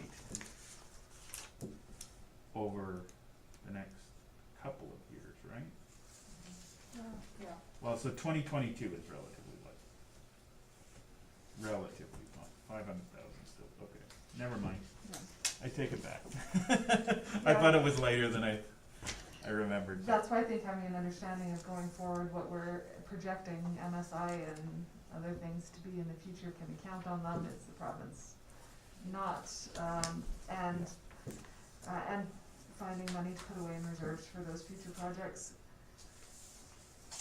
My personal preference is to use every bit of this 2 million funding and just blow it on Sunset and not take out, not blow it, but not take out any debt on it, because I hate paying more interest than what we're earning, when, especially, so if you take the 2 million and apply it directly, getting 500,000 from Alberta Transport, using 500,000 from off-site levies, it's, gonna be 900,000 that could come out of reserves, whether you want to repay that over time with your asset management plan.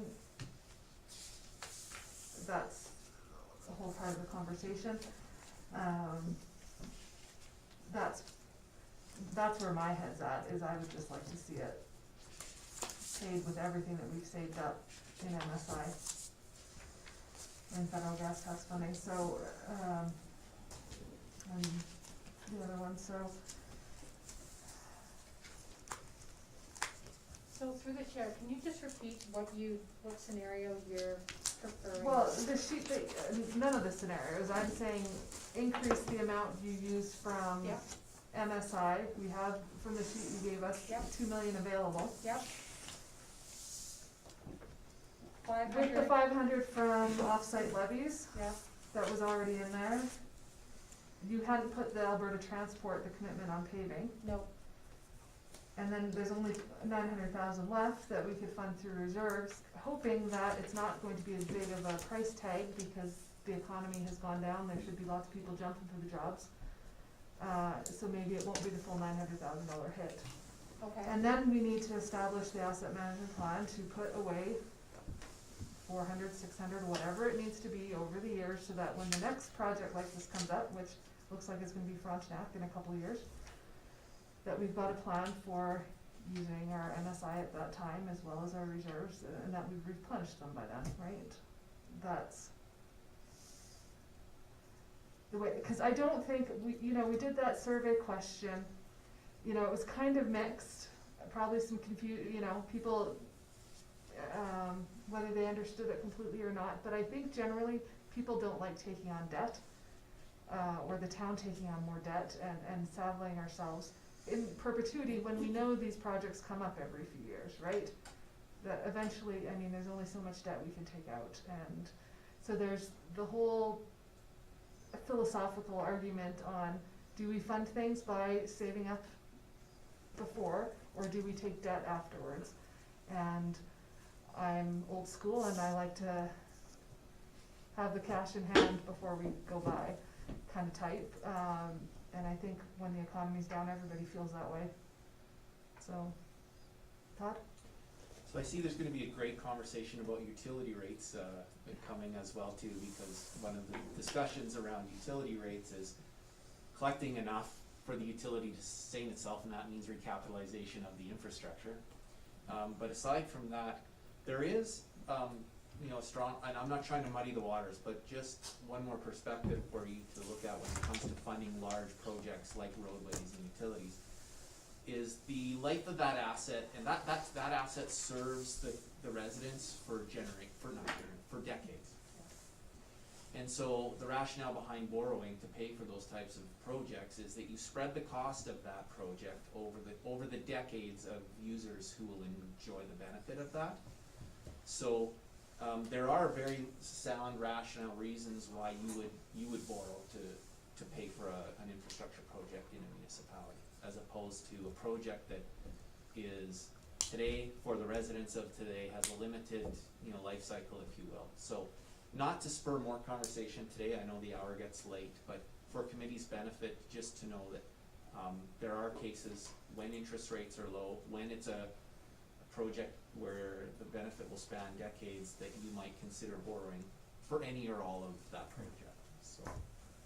For sure. So what should we do with this as far as sending it on to council, I guess is the next question. Councillor Wilkie? Well, I was just gonna say, I would, on the actual capital budget, I don't know that I have many, obviously we've asked for more information on, the diesel capture, I can't remember what else we asked for more information on. Diesel capture and then pushing back the parking lot to Yeah. post amalgamation? Yeah, Or the the only other thing one that I would like to see is, and maybe to boil down what you were saying, Cindy, and I think what Bill's been getting at is looking at a, scenario for financing, that maximizes the amount of grant funding that we're using, cause I know we have the scenario in here that looks at, what did it look at? The the highest scenario looked at $1 million in grant funding, right?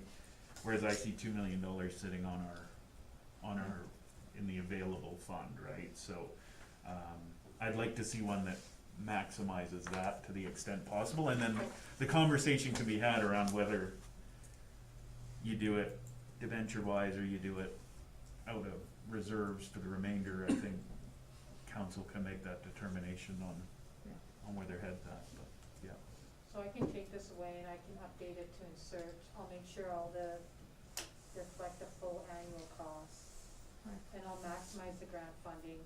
Yeah, basically every penny that we could take out of MSI and all of the funds next year, I think, right? Yeah, cause there's really only 55,000 in expenses this year if we're, for the infiltration, right? There's hardly anything, so, yeah. Okay. Alright, so I guess those are 3 recommendations. Diesel capture, pushing back the parking lot, and a scenario 4 as discussed. Is that a okay motion? Did Okay. you want me to read it back, or? Sean, do you maybe have a you should. question, or did you Okay. wanna make that motion? I can make the Okay. motion. Okay. Okay, Just read it back, please, Mary. I will read back. Okay, so that the Finance Advisory Committee accept the capital justification documents as information with the following recommendations. That the administration provides more information about the diesel exhaust capture. They move the parking lot project to postpone, or post amalgamation. And further advise as an option on what investments are available for the Sunset Boulevard project financing to maximize the grant fund. That sounds pretty good. Is Good, it- yeah. Okay. If you guys are happy with it, I'm happy Okay. with the motion. And Chandra, you make that motion? Yes, please. Okay, perfect. Okay, all in favor? Before the vote, Councillor Holiday, I just need to know if this is this coming back to committee, or is it going No. to council? Going to council. Okay, just checking, thank you, Yep. sorry to interrupt.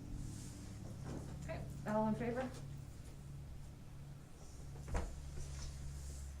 Okay, so we will excuse Mayor Go into close, And I'll go into- give you that motion to go and into close. Councillor Rob will give us a motion to go into close.